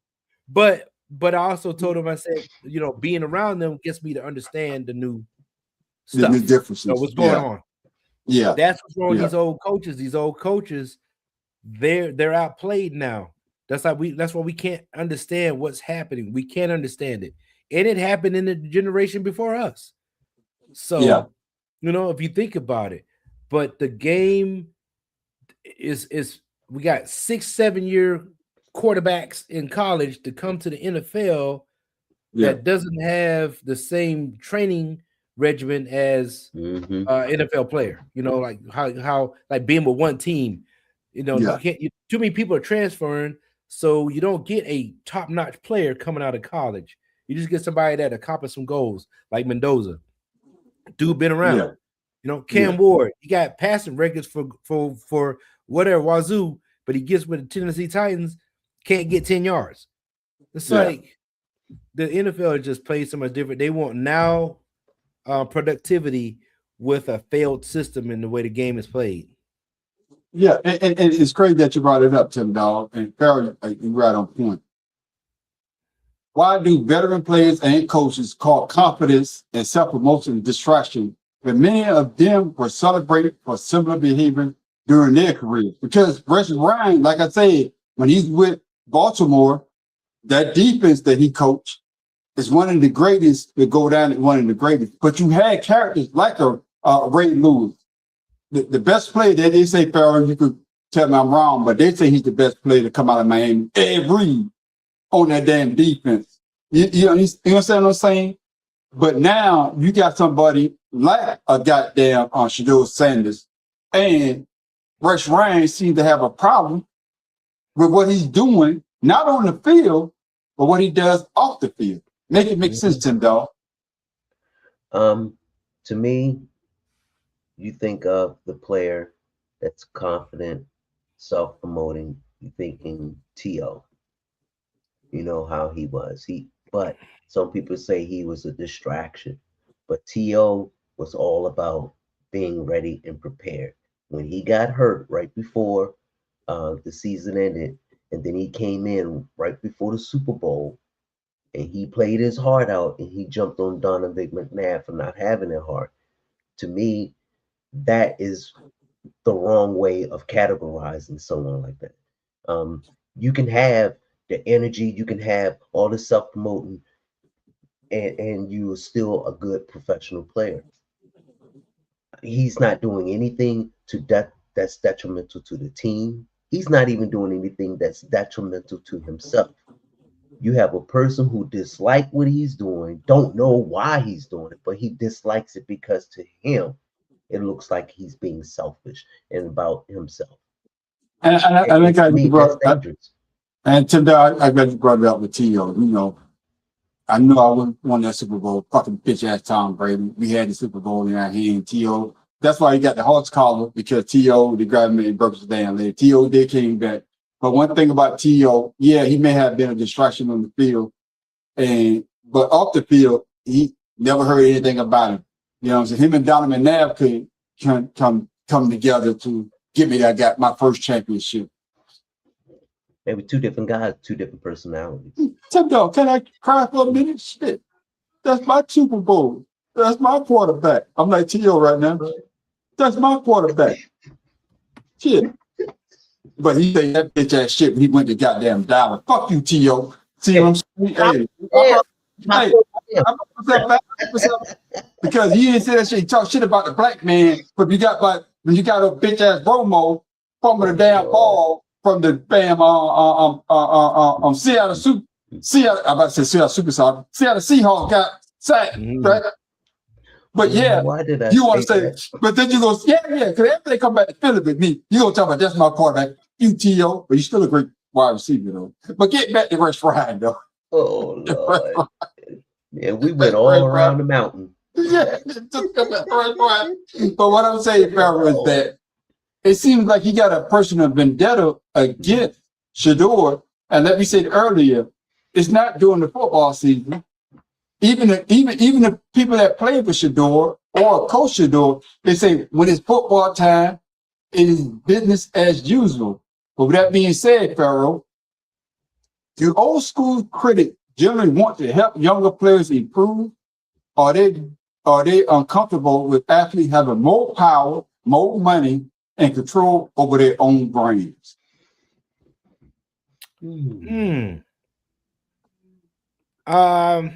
I don't know. The old school guys. The old school guys are analysts right now, so that's all they're gonna do is talk. But that's a great point. As you say, they're analysts now. Yeah. But they used to be the players, and with people not like us, well, could be us, was criticizing them. They didn't like it, but now they're in the same position, right? Criticizing players now, and these young players are like, wait a minute, you played the game, you coached the game. Where's the animosity coming from? Well, I think that's more personal than it is animosity. Because Jimmy Johnson doesn't do that. Thank you, Perry. Yeah, Jimmy Johnson doesn't criticize anybody. All he does is talk about the game. Because guess what? Yeah. He had the top of the cream. You know what I'm saying? He embodied that with the players he had. You know, he had the Miami Hurricanes. Then he went and had the doggone Dallas Cowboys. That was hot, and that's what everybody was doing. So he knew how to handle those people. A lot of these people like Rex Ryan can't handle those teams. That's why he failed as a head coach. Great, like I said, great defensive coach, terrible head coach. Terrible head coach, yeah. All right. Yeah. And if you notice all the teams when he was with the Jets and all the other teams he was with, they always had decent defenses. They just couldn't get the ball anywhere with the offense. So yeah, I think Rex Ryan was the coach with the Buck Pumper. Yeah, Yeah. And now his quarterback is in jail. Why ain't you talking about him? So, Yeah, but Mark Farrell, you brought up a great point, Farrell, when you brought up Jimmy Johnson. And like we can see these people analyzing the game. And you could be, we're not saying that you can't be critical of a player, but if it's not nothing on the field, why are you being so critical? Because you gotta it's analyze not like, the game. You're not analyze people's personal lives. Yeah. And you brought up a great, and I like what you said about Jimmy Johnson. Everybody know I hate the Dallas Cowboys.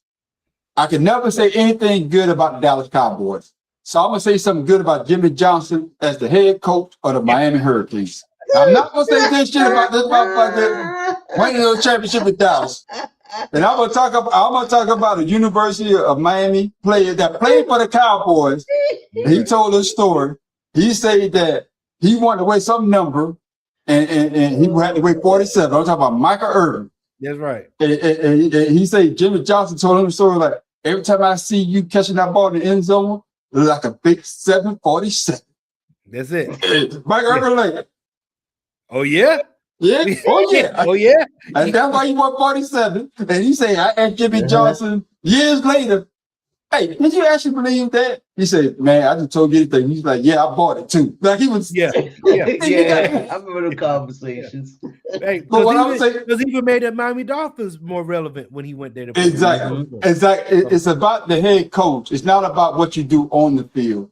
It's about I'm not criticizing you for that. He's criticizing Shedeur Sanders something on his own time. And like I said earlier, it's not if Shedeur, let's say if he had 100 jerseys out there, he might have signed every one of those jerseys. I'm not saying this. He might have signed every one. Let's take it to the boys' home or girls' home. I'm gonna hand these jerseys out.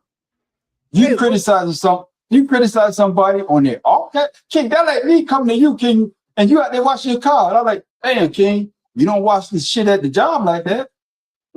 You out here taking your damn time. You out here taking your time. What the fuck?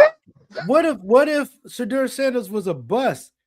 Now you got something else to talk about. Exactly. He come from a great stock of Deion Sanders. How the hell did he let himself get in this position? You know, da. So Yeah. What do you say? Hitting euphemism. No white folks used I have definitely. Goddamn, definitely on some shit. Had to read it twice. I mean, there you go. We got a $30 word. You put a $30 word in on that. The last question on this goddamn discussion, fella. I want both of you to get in on it. Tim Dog, you got it first. Is the tension between old school and new school players really about work ethic, or is it simply a generational disagreement over how professionalism should look? To me, it's a disagreement of how professionalism should look. And each generation, in my opinion, go through it. From, in the NBA, where they used to wear whatever they want to press conferences, and then Howard Stern. Mr. Stern changed the dress code. Yeah, they say the Iverson rule, but at the same time, it wasn't the Iverson rule. It was David Stern. David Stern. Howard Stern. Thank you. Right. Howard Stern. You got me thinking. No, David Stern. Howard Stern is the radio personality. No. Yeah. You fucked me up with that, Tim. I got you though. Say I roll with you. Say I roll with you. Say I roll with you. See, I don't get that damn credit. See. Fuck you, Tim Dog. No. You get the credit when it's deserved. But anyway, thank you. I'm keeping it real. No, but when keeping it real goes wrong. Go ahead, Tim Dog. No, but at the same time, it to me, it's just the difference in how to be professional. No old school, like, we need to do this now. Instead of collaborating, coming together. Look, you may be able to do this, but if you're going to do that, do this or act this way. You know, Yeah. compromise of what it should be. Come together instead of always fighting against one another. People don't like change, and that's a human nature thing. You know, when it comes to change, people are used to familiarity, things that work for them. And when you come to try and change something, you get defensive about it, and of course you're going to react. So to me, it's just a difference. The old school not letting the new school show what they can do, and the new school not respecting what the old school was trying to do in the past. Yeah, I hear what Tim Dog saying, Sparrow. I don't know if you're gonna agree with me, but nowadays these guys have more power than other. You know what I'm saying? We could trade you. You didn't. There was no trade clause. What is it? No trade clause in your contract. Motherfucker, you come to work, smoke a cigar, smoke a cigarette, have a drink. By the time practice start, your ass done got traded to the Indianapolis Colts. I'm the Baltimore Colts. You know, I'm going back, show my age, Tim Dog. The Baltimore Colts. But now you got these coaches like a Rex Ryan that's supposed to be trying to educate these young players on being a professional. And as far as I'm concerned, Shedeur Sanders hasn't done anything less than being a professional. But what he does in his own time should be his own business. So once again, Pharaoh, you know, is the tension between old school and new school players really about work ethic? Or is it simply a generation disagreement on how professionalism should work? Has the head coach of the Cleveland Browns had a problem with anything? That's all I need to know. Did the GM of the Cleveland Browns had anything to say? Has the owner has anything to say? You know, has any of his teammates said anything? So, on that, as far as I'm concerned, Rex Ryan has his own personal look on how things should be professional. Like Tim Dog said, he hasn't done shit professionally to win championship. So, other than be a head coach, I mean, a defensive coach. And like I said, I applaud Rex Ryan on being a very very knowledgeable football historian. Your dad, you know, had a good defenses. You know, your brother even had, you know, good defenses. But when it comes to being professional, that's an individual thing. My professionalism ain't the same as your professionalism. Appreciate that. My relationship with the social world is different than your relationship. So as far as I'm concerned, you know, you can say what you want. That's fine. But remember this, Rex Ryan. Shedeur Sanders don't give a shit what you got to say, because his dad is the one that supports him, and that's all that matters, is what his father says. I'd like to say that, Carl. The fact of the matter is that if this had happened during the season, and let's say the Browns was on an 8-game losing streak, I could see Rex Ryan saying that. You know what I'm saying? Because of the matter. Shedeur Sanders is smart enough not to do it. No, that's what I'm saying, Carl. No, he's been through it. He knows how to handle it because of his But what I'm dad. saying, I guess what I'm saying, I'm playing devil advocate. Yeah. This is off season, and he did this. There's nothing going on. There's nothing going on, so he could do this. But like I said, let's say if the Browns, and he was the starting quarterback, and they're on an 0-8 start, and he did this, then Rex Ryan, you could say this. Look at him. It's all about him. It's not about the team. But there's nothing going on right now. Why would you say that? Man, we're still waiting for the Hall of Fame game, man. Shut your ass up. But that's what I'm saying. Why would you say this? Go ahead, Tim Dog. It's just, to me, it's just like what the president's trying to do with the election. Show doubt. Say something now. Focus on it and see what'll happen from that. And to me, that's all he's doing. He's fishing.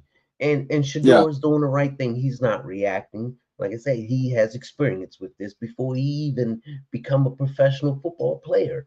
People doubting him, people talking, being pessimistic about his skills. And he went out and proved every single time when he went out there, even as a rookie, that he can handle the pressure. True, he has a lot to learn with control of the ball, but he is no slouch when it comes to playing, no slouch in reading the defenses. And for Rex Ryan to sit there and try and show doubt in his skills, to me, is not doing Rex Ryan any justice, but it's doing Shedeur Sanders a lot because he's gonna shut him down like he did everyone last season. And he wonder why he can't get a head coaching job in the NFL anymore. Because people he's see a how yes you man. No, because they see how you react to young players. I think Farrell said it earlier. I think he said it as well, Tim Dog. Is how you change. Your style of coaching is not the same style of coaching you can use with the young players right now. Because truth be told, the young players coming to whatever league making more money than the head coach does. That's why a lot of these head coaches stay in college. Because they know once they leave college and go to the pros, oh, I can't talk to this motherfucker like that. I'm making $2 million. This motherfucker, I'll get it out. This motherfucker making $30 million. And most of it's advertising. But exactly. But that's what I'm saying. But Rex Ryan, yeah, great defensive coach, horrible offensive head coach, or head coach in general. So for you to say this about Shedeur right now, like I can't speak for my brothers, but I'm gonna speak on this one. Shut your bitch ass up. With that being said, my brothers, just stick to history. You'll be all right. Stick to history. Yeah, you'll be all right. You're not gonna make Stephen A. Smith money, so shut up. My damn nephew's on one right now. He said, "Mayonnaise mayhem." Damn, Ooh, I like that. I like that. Yeah, you need to make it. You need to put that on a T-shirt. Yeah. Already in the works. I try to get a design for your word. They told me I can't. That's it. It was they couldn't make it for me. Your word King. Oh, Coontastic. Yeah, they said no. Behavior. I try to make an AI. I with AI said, I try to tell them, so Steve, your sheet better get it before I get it. Coontastic. I need design. That motherfucker said it goes against our shit. I said, damn, I gotta come up with my own shit. You gotta spell it different, or I gotta do something. Put it together with a K instead of an O. I mean, I'll figure it out. I will figure it out. Yeah, but that being said, ladies and gentlemen, let me say, shout out to our homeboy. Shout out once again. He's not on this week. Hopefully, he come back on later on. You know, before football actually start. And also shout out to Matt Professor. Matt Professor didn't get on, but he did chime in. Always, Matt Professor was on. I would give you time to shine. But it's that time for my main man, Pharoah King, with his, because we don't have no weird sports. Weird sports of the week. That's why we have our discussion. But now it's time for our main man. No, because we don't get them all. We got to do some repeats. Here pretty soon. Now it's time for our main man, Pharoah King, trivia question of the week.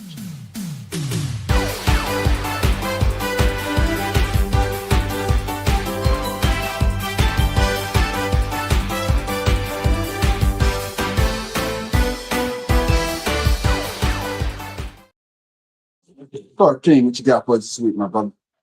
Hey, we're just talking about football in the latter end of this show, and we're talking about the head coaches, especially Rex Ryan, punk ass. Got a question for y'all dealing with head coaches. All right, what you got for us, my brother? Ooh. There it is. Which NFL team has employed the most head coaches since 2016? Not including interims, excluding interims.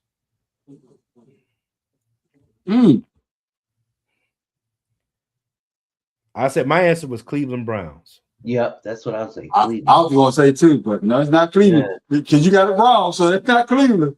You go somebody else. How you know it's wrong? I just said my answer was Cleveland Browns. Is what I said. I didn't say the shit was wrong. It's wrong. Since 2016.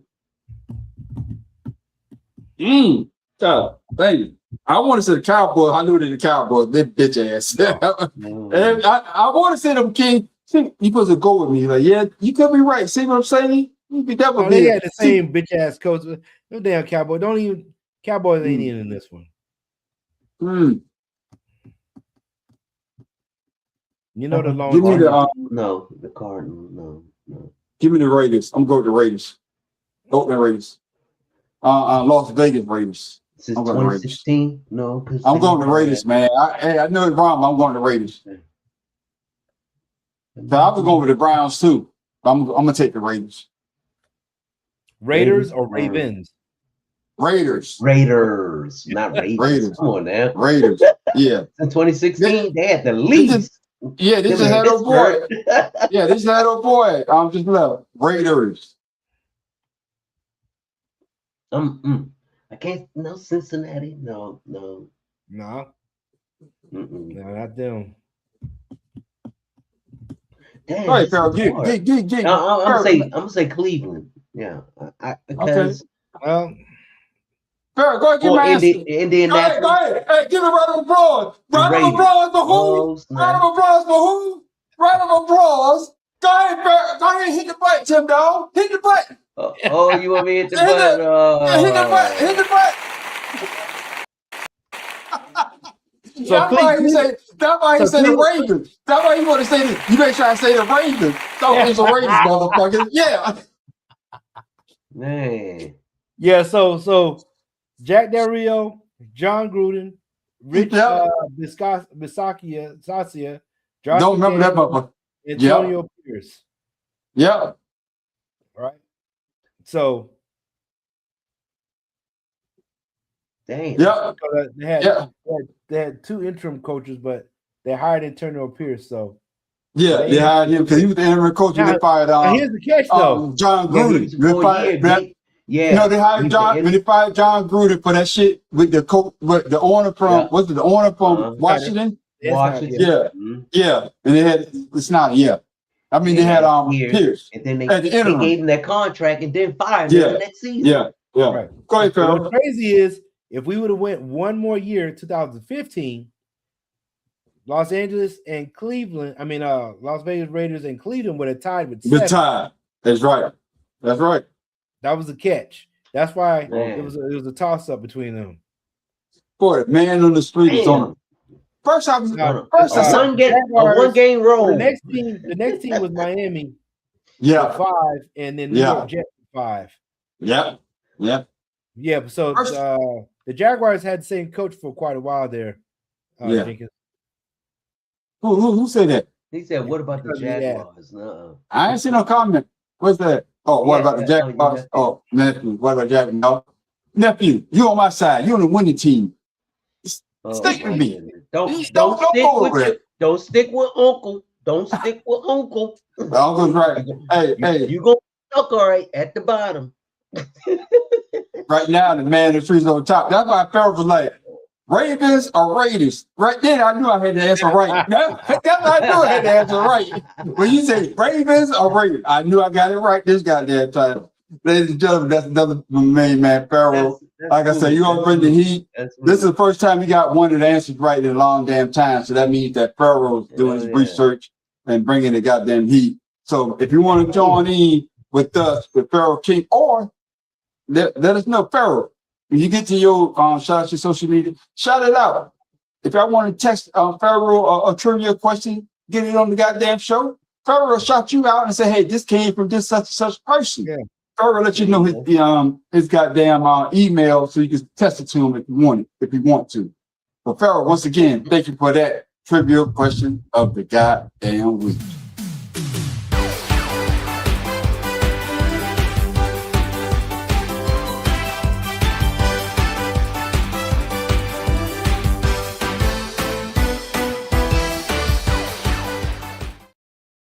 Ladies and gentlemen, before we go on, give you something funny, something to think about. Tim Dog, what you got for people before we go, my brother? You mentioned you shout out your social media so the people follow you as well. Hey there, ladies and germs. I want to talk to you about respect. Respect isn't a word that some people say, "Oh, you need to give me respect because I'm black." No. Respect is a word that's given to someone that acknowledges the fact that someone is superior or done something that's beyond what you have said, done, or capable of doing. Respect is when a child tells you that they've done something and you congratulate them, but you're respecting the fact that they understand that they're doing something right. If you don't encourage that child, that's not being respectful. That's disrespectful because you are discouraging that child to try to improve and be on themselves. So when you sit back and you talk about someone and you say this isn't right or I don't like what they're doing, ask yourself, Yeah, are they doing something that's morally wrong, something that society don't want to accept, or are they doing something that I personally don't like? The difference is something that you personally don't like, that's okay. You can respect that. But someone who discriminated against you and don't like just because of the color you are, you don't have to respect that person. And to me, knowing your rights and knowing when to respect other people's rights is knowing how to get along with people, making this world a better country. America, please think to yourself, racism, you're not born with it. It's something that's taught and you learn from. And all I say is that's one class I don't want to take. Tim Dog, Instagram, Father's Love 99. It's about me, my son, and my grandson. And kill them damn bees. Kill them damn bees, but get a bigger goddamn t-shirt or tank top or put on an undershirt. No. Don't hate. This motherfucker, his tank top look like a goddamn big ass extra large. Motherfucker, get a smaller one. Shit. Jealousy. Now I ain't no jealous. Motherfucker, you see this gun over here? Look at that gun. What? Oh shit! Hurt my shoulder. Hurt my damn shoulder though. Hurt my shoulder. Yeah. Oh, Pharaoh King, my main man for break down the damn street. What you got for the people before we go, my brother? And make sure you shout out to social media. We got a comment here. They say for sure, Tim Dog, my nephew shot me out again. There you go. Appreciate that, nephew. Make sure you shout out to social media so the people can follow you as well, my brother. All right. Did y'all see down there? Got Pharaoh_71, IG, and then King Ryan Facebook. I've been getting a lot of views, replies on Facebook. So if that's where y'all need to send me a message on Messenger or something like that, go ahead and do that. So my quote of the day is from the great Morgan Freeman. We live in a time where intelligent people are being silenced so that stupid people won't be offended. Y'all know that shit to be true. Y'all know it to be true. You right about that. Damn, Pharaoh, I was trying to think of some shit. Shit, you said what I was about to say. I was about to say the same shit, Pharaoh. You said the same shit I was about to say. Damn, boy. He said I was gonna say shit, except mine wasn't gonna be like that though. Right. Hell no, I'm about to say the same shit. Hey, y'all know me shit. I don't want to change shit up. Ladies and gentlemen, once again, Pharaoh King said exactly what I was going to say, but he said it better than I said it. But it's all right. But that being said, ladies and gentlemen, you can always catch me at the Man on the Street Show on YouTube and also on Facebook. Once again, I'm telling everybody that's subscribed to my channel, either on Facebook or on YouTube. Thank you. Thank you. Right? There you go, Pharaoh. There it is. All I got to say is thank you everybody that's subscribing to my YouTube channel, and especially everybody that's subscribed on my Facebook channel. The Man on the Street went from 10,000 on Facebook. I'm up to 19,000 in 3 months. So that means that, yeah. So that means that the work that I'm putting out, a lot of people are gravitating to. And some people, don't like it, but they responded. That just made me work harder. So thank everyone for watching my videos, subscribe to my video, and especially commenting. But you also catch me at Creative Canvas Expression. See what I'm saying? You try to say this shit because when I said on Friday night, when I call you a bitch ass, you know what? I don't call ice on your ass. I just came on the show to talk to your ass. Now you want to say this shit. Same shit that you want. And of course, Ice is still looking for your ass. I only gave you your address. But you also catch me. Ice leave. You know exactly. That. You can also catch me at Creative Canvas Expression. That's my AI channel. I tell AI what to do. AI does it. I put it up. And like my man told me before, what he say? It should have been shot. It should have been you. Fuck me, man. I'm not laughing at that shit. But what's my man? Oh shit. What's my man? Conspiracy brother told me that you can't copyright AI. If I see your shit and I like it, I'm putting that shit up on my channel like it's my shit. Exactly. You can boot me all you want. Hey, Zoe. Yeah, exactly. But make sure you come check us out on Friday night. Friday night, we got another podcast. We call it 2 Cigars and a Blunt. It goes down at 8 o'clock. So make sure you check us out. That is the lead podcast that started everything. That's our first podcast. It was only us three at first, but then we expanded, but now we a whole goddamn family. But you want to stick around for the after show, we call it Ash Out. Oh my goodness, that's when everybody gets the chance to talk about what they want to talk about. Usually we go straight, we will make a right turn. But like Tim Dog famously said, we gonna drive that bitch right off the goddamn cliff. Hold on, fellas. I got one more thing I need to shout out here. Hold on. I gotta make sure I get the name right. Hold on. Shout out to my homegirl, well, my cousin-in-law, my cousin's wife, Lisa. The Man on the Street is now a proud board member. I'm a board member of, I gotta make sure I get the name right, fella. I need to go to Kingdom Builders Family Life Center. So I did an interview right before I went on my trip the other day, and now they text me the other day, say I'm a new board member. And if you ever get a chance, make sure you check them out. It's actually at Kingdom Builders Family Life Center. They're located in Colorado Springs, Colorado. Hopefully, the Man on the Street can help them get out and spray their wings. And what they do is they deal with domestic violence. So if you're in the area, if you're going through something, make sure you shout them out. Make sure you search them out. I'm need to get something so I can put it up on that thing. Make sure it goes across, so people can get in contact with them. They're doing great work out there, and I'm proud to be one of the new board members of her journey, of their journey. Because like I told them in the interview, sometimes you look at things and we think that it could never happen to us, but once you go up, sooner or later it'll come down. And at least you know somebody out there that can actually do the work and help you get to where you need to go. So once again, the Man on the Street is spreading his wings once again. Oh yeah, that's nice. That's nice. It is nice, it's, especially when you're dealing with domestic violence. But like I say, that a lot of people won't. Not trying to. We're going to end the show, but I'm going to say this quick. Like a lot of people, when I tell them what I bring to the table is that we own social media. A lot of people say things on social media that they won't say to a person if I see you face to face. Oh, yeah. You know what I'm saying? So if somebody's going through something, if they can say it here and then get the information out, if I get the information to you, they may come talk to you later.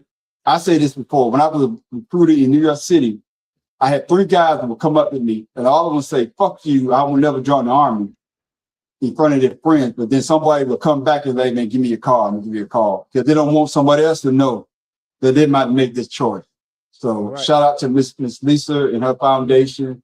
Like I said, they're doing a great job down there in Colorado Springs, and hopefully I can bring something else to what they're doing. And with that being said, ladies and gentlemen, Juan, fuck you. What you say? Yeah, thank you. Thank you, Juan. Thank you. At least you apologize. But I ain't apologize for calling Ike's on your bitch ass. But with that being said, ladies and gentlemen, I am the Man on the Street. This is Sparrow King. Hey, man, somebody help this man on the street. Oh, Tim Dog, before you get started. He had a hard time saying lacrosse, right? Mm-hmm. He wearing the goddamn shirt, Tim. No, what I say? No, Tim Dog say something else. What I say, Tim Dog? What is it called? What's the shirt? That's not lacrosse. That's not lacrosse. That's Lacoste. But what I said, what I said was lacrosse like Lacoste. No, what I was saying is that we used to wear the shirt lacrosse. That's what I was saying. And Tim like, no, that's not what it's called. That's what he's saying. That's what I was saying. Talking about? Yeah. And I said that. Man, Farrell, real slow ass. I said that. No, I didn't know you was wearing the shirt. I thought that was a big ass green shirt. No, I didn't see that shit. I did that like the background. Hell, I didn't see that shit. Man, Tip Dog. I didn't say that in Tip Dog. I was like, Tip Dog, like, you wearing the damn shirt. That's slow motherfucker right here. I'm hungry. I ain't ate yet. Shit. Man, him being hungry make him deaf. Yeah. Put your Go ahead, glasses. Tim Dog. Say what you got to say, man. Damn. Oh man, it's Tim Dog with Be More Careful. I ain't got nothing after that. I'm done. And all I gotta say is that we are not your normal sports show.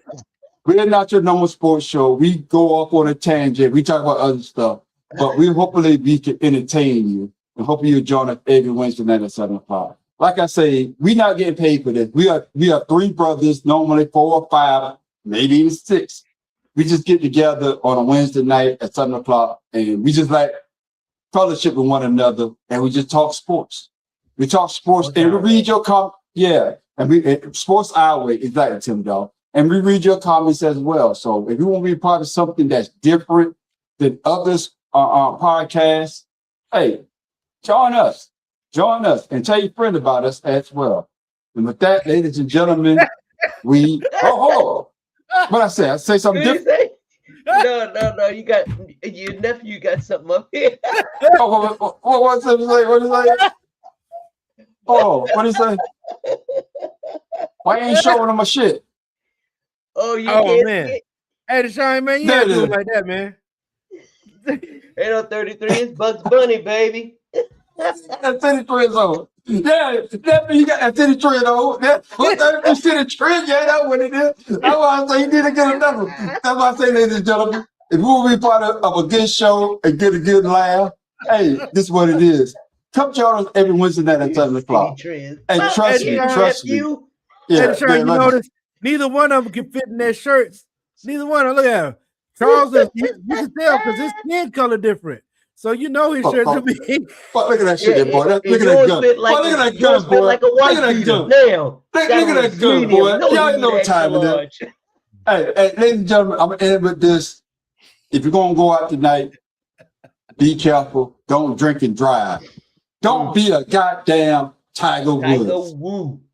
And with that, ladies and gentlemen, we are out. With the right music this goddamn time. Peace.